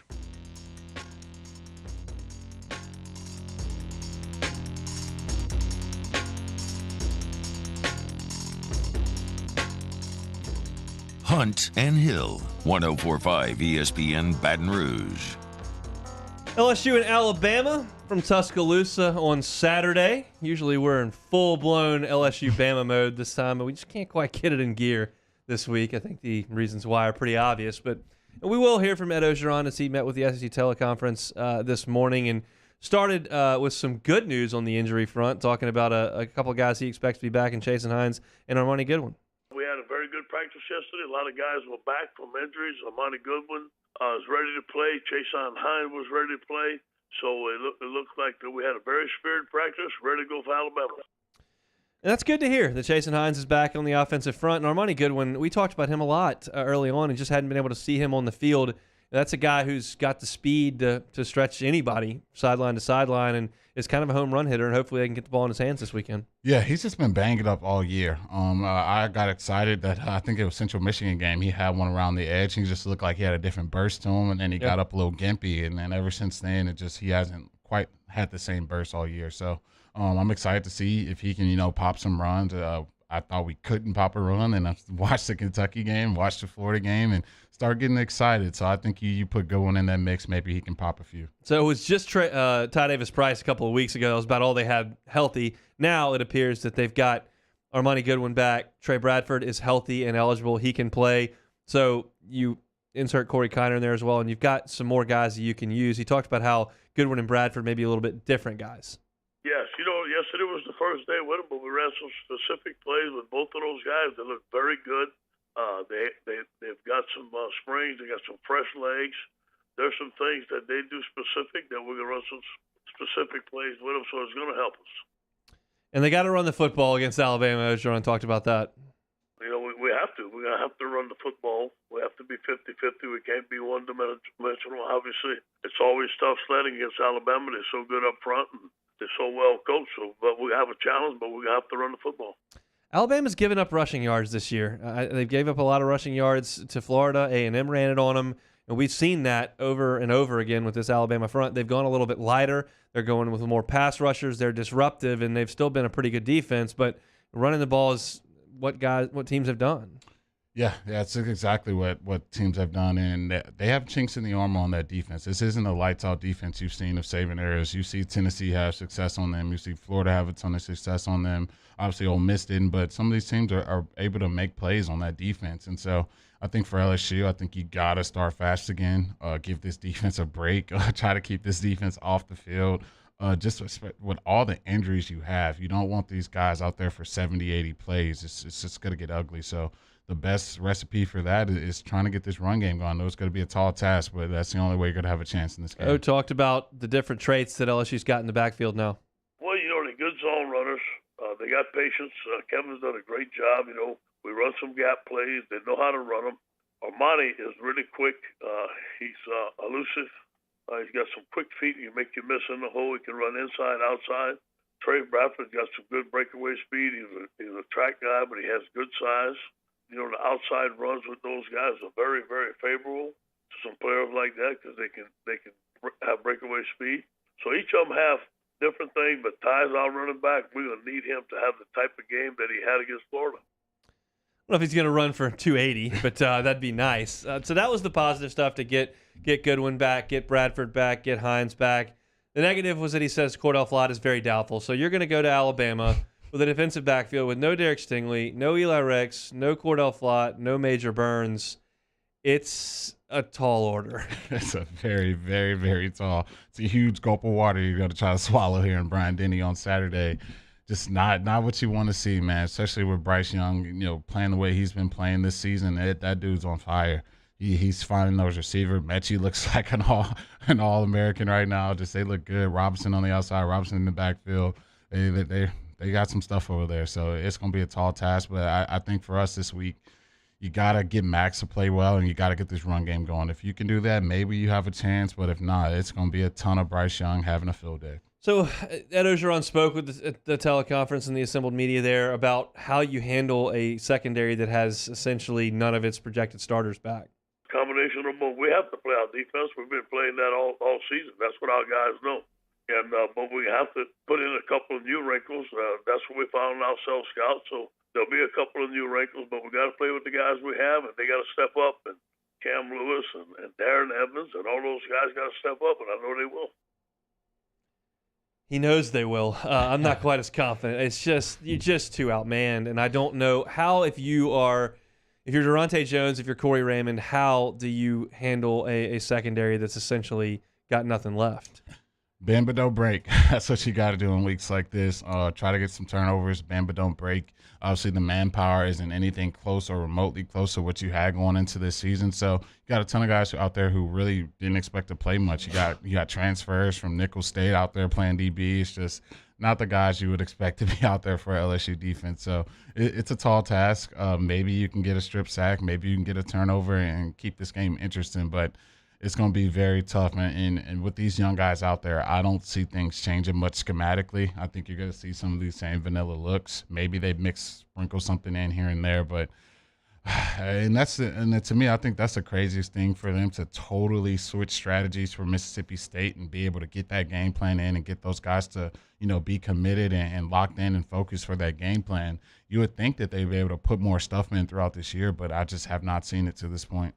I don't know that I've ever disagreed with a post in the Bayou Ford chat on the 104.5 ESPN YouTube page more than Bilbo Baggins' recent post there that says LSU beating Bama this weekend would be better than the 2019 season. Oh no! First off, how you barely get into a bowl game, probably the Independence Bowl. So hey, easy on the eyeball. Easy on the eyeball. Okay, easy on the eyeball. Okay, let's do Monarchy Carker Bowl. There you go. Make fun of the Liberty Bowl. Make fun of the Birmingham Bowl. That's the Belt Bowl. You can have at it. Not the eyeball. Off limits on this show. Okay, so you beat Bama. You're feeling really great about yourselves, and then you find yourselves in the Little Caesars Pizza Bowl. So that'd be. No, Bilbo. I got to disagree with you on that one. So that's most of the update from Ed Orgeron. We'll have a lot more on LSU and Alabama this evening on the Tiger Zone from 8 to 10 over on Eagle 98.1. Looking forward to that. Once your phone calls, call us up, 225-499-9898. Take your calls for 2 hours talking Tigers, talking new head coach, talking Alabama. We'll give our look at the SEC and give our picks. We're making people some money on those picks in the evenings on Wednesdays over on the Tiger Zone. So check us out this evening. Very much looking forward to the Tiger Zone. Still got a half an hour left here on a Wednesday edition of Hunt and Hill. Be back with more next. Hunt Palmer, Jeremy Hill, Hunt and Hill. Want free money? I got free money for you because sports betting's coming to Louisiana. No better place to get in on the action than the FanDuel Sportsbook. Put in the promo code WNXX, get $100 of free site credit over on the FanDuel app to be used when they launch the app here coming up in the next couple of weeks. The app is easy to use. They're always hooking you up with great offers, and when you win, you get paid in as little as 2 hours. What's better than that? We'll give you $100 of free money, and then when you win your bet, we'll pay you within 2 hours. You can see for yourself why FanDuel is America's #1 sportsbook. Just download the FanDuel Sportsbook app. Register now to get $100 in free site credit with the promo code WNXX. Just punch that in after you create your username and password. $100 in free credit will show up right there in your account to be used when the live date is ready to roll. You got to be 21 and present in Louisiana. The bonus is issued in non-withdrawable site credit that expires less than 7 days after FanDuel accepts its first real sports money wager in Louisiana. Unique user identity verification is required. The offer ends on the go-live date. Restrictions apply. See terms at sportsbook.fanduel.com, or if someone you know has a gambling problem and wants to help, call 1-877-770-STOP. In times of need, get a full list of phone numbers, websites, and other important emergency information on the Demco Stormwatch page at 1045ESPN.com. Our topic today is about savings. What is savings? Hancock Whitney isn't just a bank for our clients.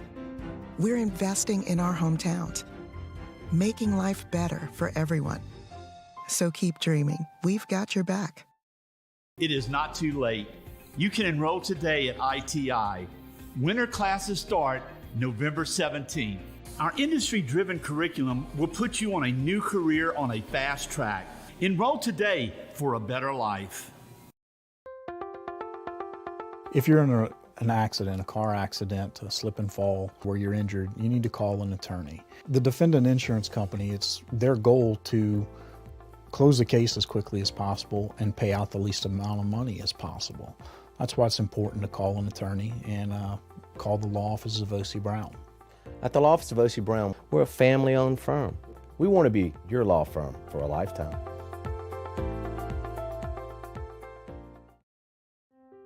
To the heroes who are working tirelessly to care for our communities, we thank you. We will never forget the countless hours you dedicated on the front lines, choosing to risk your own health to fight for our friends, neighbors, and family members. I mean, you guys are out on the front lines fighting it.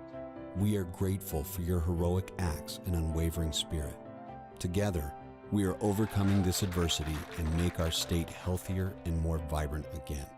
Auctioner Health. It's no secret. The best oysters in Baton Rouge are at Jolie Pearl Oyster Bar. Enjoy mouth-watering South Louisiana flavor and oysters from all over the country. And don't forget our nightly drink specials.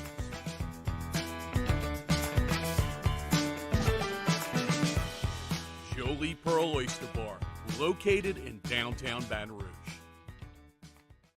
Yo, Jake here for Patient Plus Urgent Care Clinic, the place that's going to be convenient for you during an inconvenient time. Look, you hear me talk about my 4 boys all the time, and sometimes things like stitches, well, they happen. And in fact, they have. And Patient Plus is always taking care of us, just like they'll do the same for you. And now with 7 convenient locations across the Baton Rouge area, open from 9 a.m. until 9 p.m., 7 days a week. And also at PatientPlusUC.com, you can sign up for your appointment on the way to the clinic. That's Patient Plus Urgent Care Clinic. Get in and get better.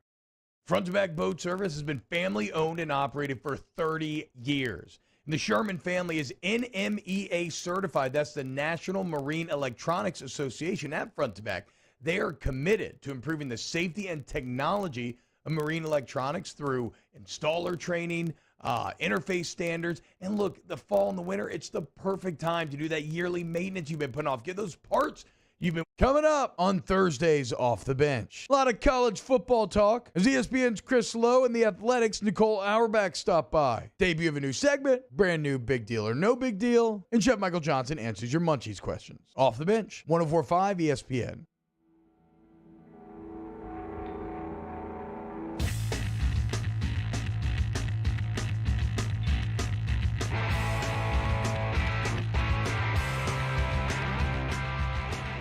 This is Hunt and Hill on 104.5 ESPN Baton Rouge.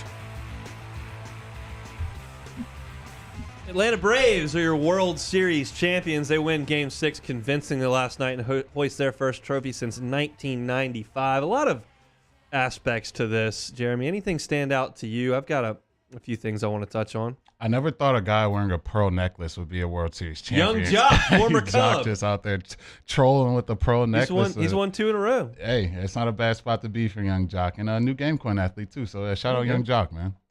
So for me, a few things. One, just so good for Freddie Freeman, who has been with that organization for a decade now and has gone through the entirety of that rebuild. And Alex Anthopoulos came in as a general manager, and they kind of tore it down to the studs and rebuilt it with an awesome amount of young talent. And then that young talent took a couple of hits with Mike Soroka going out as their best arm, and their best player, Ronald Acuna, goes out for the season. And they go out at the trade deadline and say, all right, we're going to get Jorge Soler. We're going to get Jock Peterson. We're going to solidify this bullpen. And they went on a run, got hot, and made it happen to win. So for Freddie to go through the whole thing, much like Anthony Rizzo did with the Cubs, to see that whole thing, it was really, really good to see that. And the Braves certainly deserved everything they got. So that's a great thing for Atlanta. On the flip side with Houston, 3rd World Series appearance in 5 years, and they've now only won 1.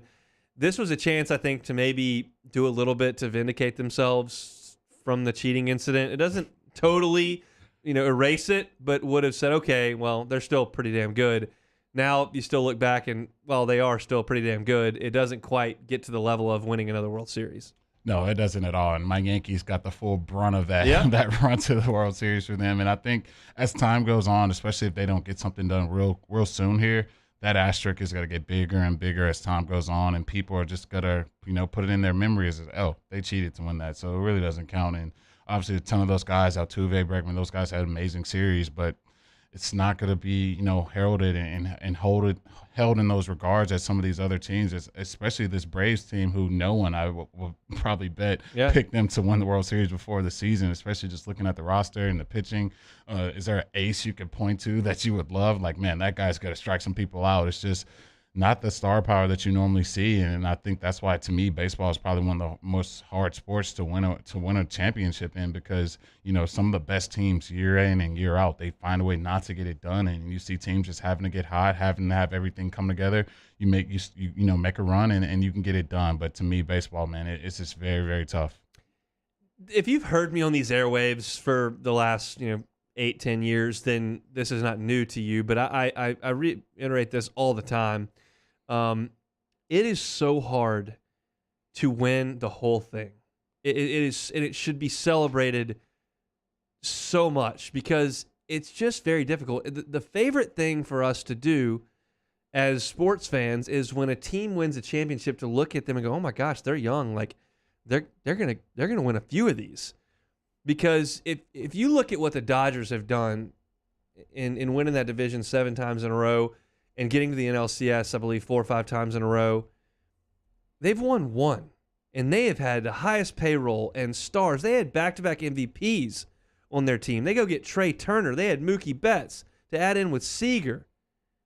Got Max Muncy, Tucker, Taylor. I mean, it's just an all-star team. They go get Max Scherzer with Kershaw and Buehler. They had everybody, and they have for years. And they've won 1. It was the COVID one where we played 60 games, and everybody went to Dallas to play in a summer league tournament.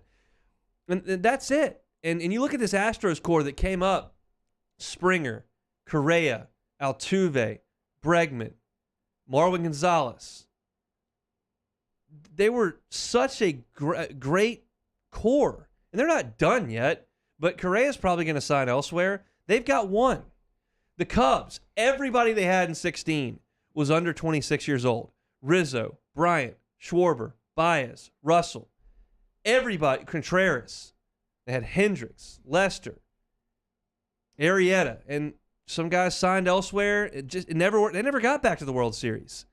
The Saints with Breeze was right early in his prime. They went in 2009. Never got back. Yeah. It puts in perspective what the Patriots have done. Now in basketball, you can kind of get it rolling a little bit. Yeah. The best team usually wins, and that's more predictable.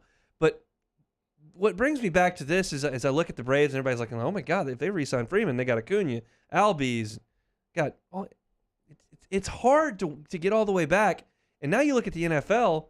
We thought the Chiefs were going to go on a 10-year run of brilliance. Yeah. They stink right now. Yeah. Yeah, it's very hard to do. It's very hard to do. And people kind of frowned at Patrick Mahomes and Tyreek Hill before the season. We're going 20-0, man. We're going for 20-0, 17-game season. We're going for 20-0. It sounds very good. It sounds good, but it's very, very hard to do, especially when defensive coordinators and these coaches are getting paid millions of dollars every offseason to figure out a way to stop you, and that's their only job and task to do on this planet. It becomes harder and harder to do, which is why you got to hold the Tom Brady's of the world. You got to hold them in a different regard, man, because to do what they've done over this century. I'll stop you there and say the Tom Brady's of the world, just Tom Brady. That's it. Yeah, just him. Yeah, just him. But yeah, it's hard, and that's the reason why teams are scrambling and trying to do moves every offseason to figure out a way. But it's a lot easier said than done, man. Which is why you have to tip your cap to every champion that finds a way to get it done, and the Braves found a way to get it done. So you got to tip your cap to them. And it should be so much celebrated. I've got some close friends that are huge Braves fans, and they were just on cloud 9 yesterday. It's not the Cubs or the Red Sox just knocking off a 100-year curse. It's not the Chiefs, who had never done it a couple of years ago. They did win in 95, but a lot of people my age were real young for that, and it didn't mean nearly as much as this one did, as you've watched this team now through 2 decades and watched pieces come and go. And certainly a fan base, if you're older, you win that division 17 times in a row and you get 1 championship out of it. That's tough sledding. But it's just a tremendous accomplishment for them. And again, it's just so hard. And we've got some people talking in the Bayou Ford chat about the Saints, and this is something I kind of wanted to talk about yesterday in terms of stability in the organization and sustaining success. I don't think the Saints' postseason record is indicative, and not getting back to the Super Bowl is indicative of flaws in the organization. I think it's indicative of how one play in the NFL playoffs can do it. It doesn't necessarily happen that way in the major leagues or in the NBA where you've got series. You have the Nola no call. You got whatever the hell happened in Minnesota. You've got the Vernon Davis play, Marshawn Lynch. I mean, one play happens, and all of a sudden your season's over. Just getting back there the times they did and being competitive for the stretch that they were is a hat tip to the organization. In the NFL, one play can switch things. Oh yeah. There's so many one plays I can go back to. Even Joe Flacco's run, he had that big long pass on the sideline to Jacoby Jones that changed their season. They were about to lose that game in Denver. You can just go on and on and on. Hester knows about it. Yep, yeah, Hester knows all about it. You look at Tom Brady in the Super Bowl, Julian Edelman finger tipping that catch when they're down 28-3. Find a way to catch that ball, keep that game alive. I can go on and on with plays, just one place. Eli Manning throwing that long pass, a helmet catch. It's just you can go on and on with these plays, and those one plays change a game, and you see teams become champions because of it. Carlos Correa for the Houston Astros last night is now a free agent. I fully expect, as of about December 12th, he will be signing with the Chicago Cubs. Actually, he won't sign anywhere near December 12th. It'll be well into January, maybe into February by the time Carlos Correa inks paper. But Cubs, go get some players. We're not paying anybody anymore. You let everybody walk. You traded them all for 14-year-olds. How about some guys who can actually play? I'd like Carlos Correa. Go sign him now. We'll come back. We'll close the show out next. Hunt and Hill. This is Hunt and Hill on 104.5 ESPN Baton Rouge. Our listeners fire off their opinions on the jimsfirearms.net hotline at 499-1045. Keep listening for your next chance to shoot us your thoughts with the jimsfirearms.net hotline on 104.5 ESPN Baton Rouge. There it is, the extra mile, on the border of expected and extraordinary for those willing to go further, like vans customized for work or play, with safety and tech to keep you connected. Supported by a 5-star sales, service, and finance team. And backed by the 1-star you know. So go the extra mile. It's never crowded because so few have what it takes to go there. Mercedes-Benz Vans. Tonight, we invite you to celebrate life, wherever and whenever you can. Understanding that time is never on our side. Instead, gather up your friends tonight and share a few stories and laughs over a good bottle of wine. Or maybe a family meal that gives everyone a chance to reconnect and remember what's really important, whether it's for a birthday, an anniversary, or simply to remind someone special that they are loved. Rafino's, where Louisiana comes to celebrate life. Eli's always been into grilling. It took us a while to see it, but the signs were there. What are you doing, Eli? I knew grilling was my thing. I have been talking about it throughout my career. Happy with the results? I am. Got the new grill from barbecueguys.com. It performed great. My advice, as I always told my boys, do more of what you were born to do. Barbecue Guys, for those who were born to grill. You want cheese on your burger, Pops? I'll take a little cheese. Crime has serious consequences, but anyone can make a mistake. If you find yourself in trouble with the law, know that you have rights, and it's okay to demand them. The law offices of O.C. Brown are here to protect you and your rights. Felony or misdemeanor, DUI or drug charge. No matter what crime you're accused of, you still have rights. Let the law offices of O.C. Brown uphold them. Call 225-343-1111. Your law firm for a lifetime. I've been doing business with Luba for 25 years.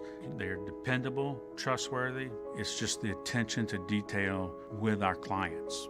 Our folks have years and years of experience. They're highly trained professionals. But many companies have that asset. What I'd like to think makes Luba a bit different is that we use those talents in a way that truly is dedicated to serving the needs of the folks who depend on us. Are you a licensed contractor? There's lots of good contractors in Louisiana doing work the right way, but unfortunately, too many unlicensed contractors are working outside the licensing requirements. Working as a contractor in Louisiana requires a license for the company doing the work. The Louisiana State Licensing Board for Contractors wants to help you get licensed to allow you to conduct work legally. It's not difficult to get the license. We can help you. Go to lacontractor.org for more information. Licensed contractors, it's the law. Gulf Coast Office Products is a nationally recognized Savin office equipment dealer based right here in Louisiana. Over 100 employees strong, Gulf Coast has the boots on the ground to support all vertical markets, from education, engineering, legal, and finance. With the latest in office technology, from desktop to production segment units, Gulf Coast and Savin have the perfect fit for you. Call 225-756-2644. That's 756-2644 for Gulf Coast Office Products. This isn't just another day. It's so much more. Kelly's life was put on hold when her auctioneer primary care doctor discovered a rare blood disorder. Her doctor connected her to an auctioneer care team of cancer, heart, and kidney specialists. With multiple primary care locations around Baton Rouge, same-day appointments, and online scheduling, we're relentless about keeping you healthy. Coming up on a Wednesday edition of Early Line, we discuss the first edition of the college football playoff rankings, look ahead to some more MACtion, and talk some fantasy football with Ben Mintz of Barstool Sports. Join us 2 to 3 p.m., 104.5 ESPN Baton Rouge.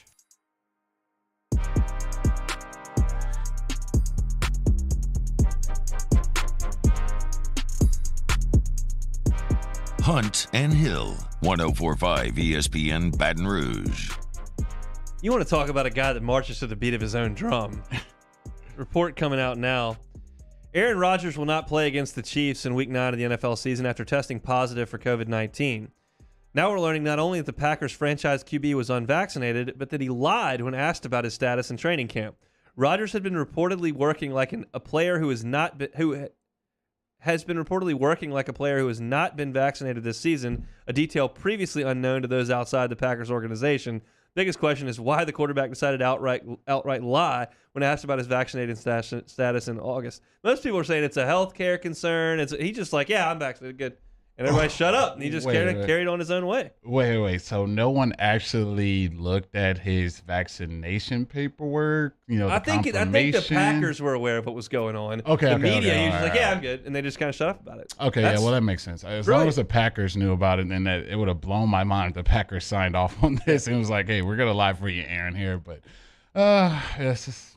He does whatever he wants. Yes. He's just kind of, it's me. I'm Aaron. And look, that's kind of been the concern for a lot of teams. So imagine this happening Super Bowl week or playoff week, or you got a big division game. Like, man, you would think that your quarterback would have that done, but I guess not. It's Aaron bleeping Rodgers, and he can do what he wants. He will do what he wants. And he owns stake in the Bears. He does what he wants, man. That's just what he does. So on a far more serious and grave note, reports now coming out about the car crash that Henry Ruggs was involved in yesterday in Vegas. Now some more details are out.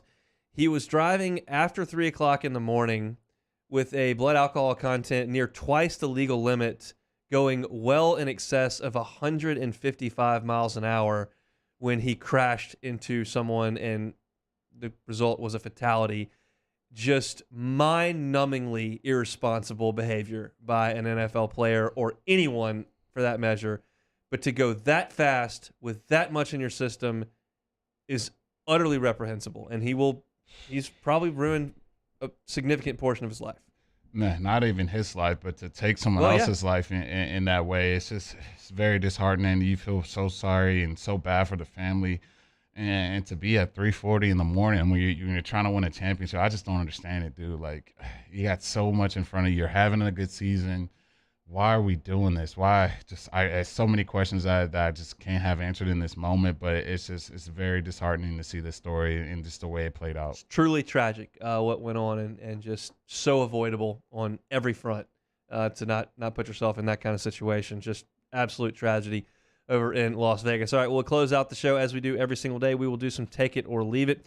Congress is moving to stop the NCAA from being the judge, jury, and executioner by adding more constraints to the decision makers. You taking or leaving this is a good move for college sports? I'll take it. I'll take it. Man, we would have Emory right now if we had something like this in place already. Just those guys, they do it all on their own, and there's no one to back it. There's no, system of checks and balances with those dudes. Whatever they say goes, and I just think it just creates this very slippery slope for things to just go whatever way they want them to go. So I think Congress getting involved, making sure these guys are on the up and up and making the right decisions and looking out for the college athletes, I'm in full support of that. So I'm going to be behind Congress stepping in. How do you feel about it? Well, certainly puts more structure and likely more competent human beings, well, that's not saying much, in charge of controlling the way things go. My question would be, don't we have better things to worry about than college football and Congress? But who am I to say who should be making decisions? The NCAA has fallen over itself time and time again in almost every turn.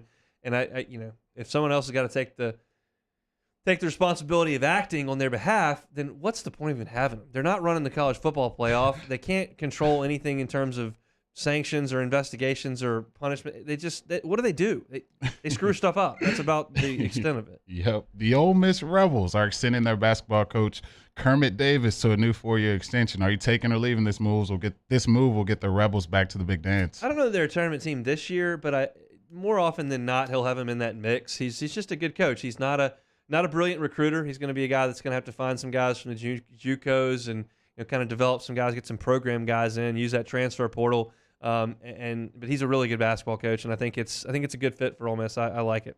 I'll take it. The NBA is pleased with its non-basketball move initiative for this season, saying there's no signs of over-physical play. Are you taking or leaving new rule good for the NBA? I'll take it. I'll take it. I've loved it. Obviously, the scores in the NBA, they're not really loving it so much, but I think when playoff time comes around, I think you're going to enjoy that basketball, those ticky-tack fouls getting called, guys just, hooking guys' arms, jumping into people, sticking their leg out, just doing all the stuff that's just not basketball that people just don't want to see. I think it'll make the game more cleaner. I think when guys really adjust to it, they're just going to start playing basketball now. They're not going to be doing all those quirky, weird European moves to get to the foul line. And I think it's just going to make for, a better brand of basketball to watch week in and week out. So I'm in full support of them taking those non-basketball moves out of basketball. Basketball officiating to me it's a very thankless job. Now, I blast them and will so often on this show between November and March. I will blast them almost weekly, but it's never generally I shouldn't say never. That's way wrong. It's not often for missing calls. It's far more often for their disposition and demeanor on the floor, who they're giving technicals to, who they're running off the game, because they become the story then. When you're giving technicals to college players that only get 5 fouls, you're drastically altering the game, and oftentimes it's because they get their feelings hurt because they don't like what somebody said. You're tossing somebody out of a game, you better have a really good reason, and generally speaking, they don't. They just have egos and bad attitudes. But in terms of the officiating side of things, anything we can do to help them out, I'm all for, because the game is so fast. The guys are so big and strong. It's almost impossible to officiate the game properly because they're moving so quickly. Anything we can do to help them, I'm all for that. All right. Jorge Soler wins World Series MVP after his 3-home run effort at home for the Braves. Are you taking or leaving that he deserved to win MVP? Former Cub Jorge Soler, I will take it. I'll take it. The Cubs dominated the postseason. You got Rizzo hitting bombs, Schwarber hitting grand slams, unbelievable performances by those guys. You had Soler bashing home runs, winning NL MVP, Jock Peterson hitting tanks in the NLCS. They're all Cubs. That's what they all have in common. That's what's important, that the Cubs dominated the postseason, even though they quit midseason and weren't in it. All right, I think I got one more here. Lincoln Riley says the uptick in midseason coaches being fired is not good for college football. Are you taking or leaving the NCAA should step in and doing something about coaches getting fired midseason? I have not thought about that. I'll leave it because I do think there's something to be gained at times by firing a coach. I think it can light a fire under a team. I think a new voice can be good. Sometimes I think things are toxic.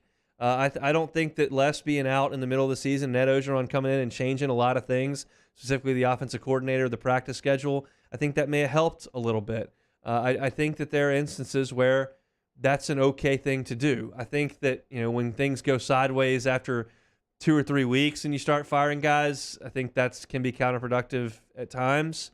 But I don't think it is in every case. So in some sort of mandate where you can't fire coaches until the end of the season, no, I don't think so, because now Scott Woodward is very free to avoid all rumors, all that kind of stuff, and going out and doing what he needs to do to lay the groundwork for what will be his eventual search. If you do that behind a coach's back, it creates questions, distractions, and that's not fair to seniors and juniors who are finishing their careers out on a season. And it's just the nature of the way things are going to go. I mentioned to Pete Futek that I've been thrilled with how quiet things have been on LSU's front with the coaching search. I hope it remains that way because I think that's good for everybody involved. But I think at times, starting to do that type of thing, it just creates distraction for the players who are really the most important piece of this whole thing. Yeah, I think he mentioned it because the NFL has something in place right now where it's like, I know I've seen coaches get fired midseason, but they have something in place to slow that down a little bit, and I think he kind of wanted the NCAA to take that on, but I don't think so. Not at this point. I think there's so many things going on, and I think some of these guys are getting fired for cause, not for their play on the field, so that brings a whole different, dynamic to that, so I think it's a little too soon for that. I think, you got to let these athletic directors do their jobs. And I think I really don't think it's been that crazy unless I'm wrong. I don't really think it's something like happening every week, every day.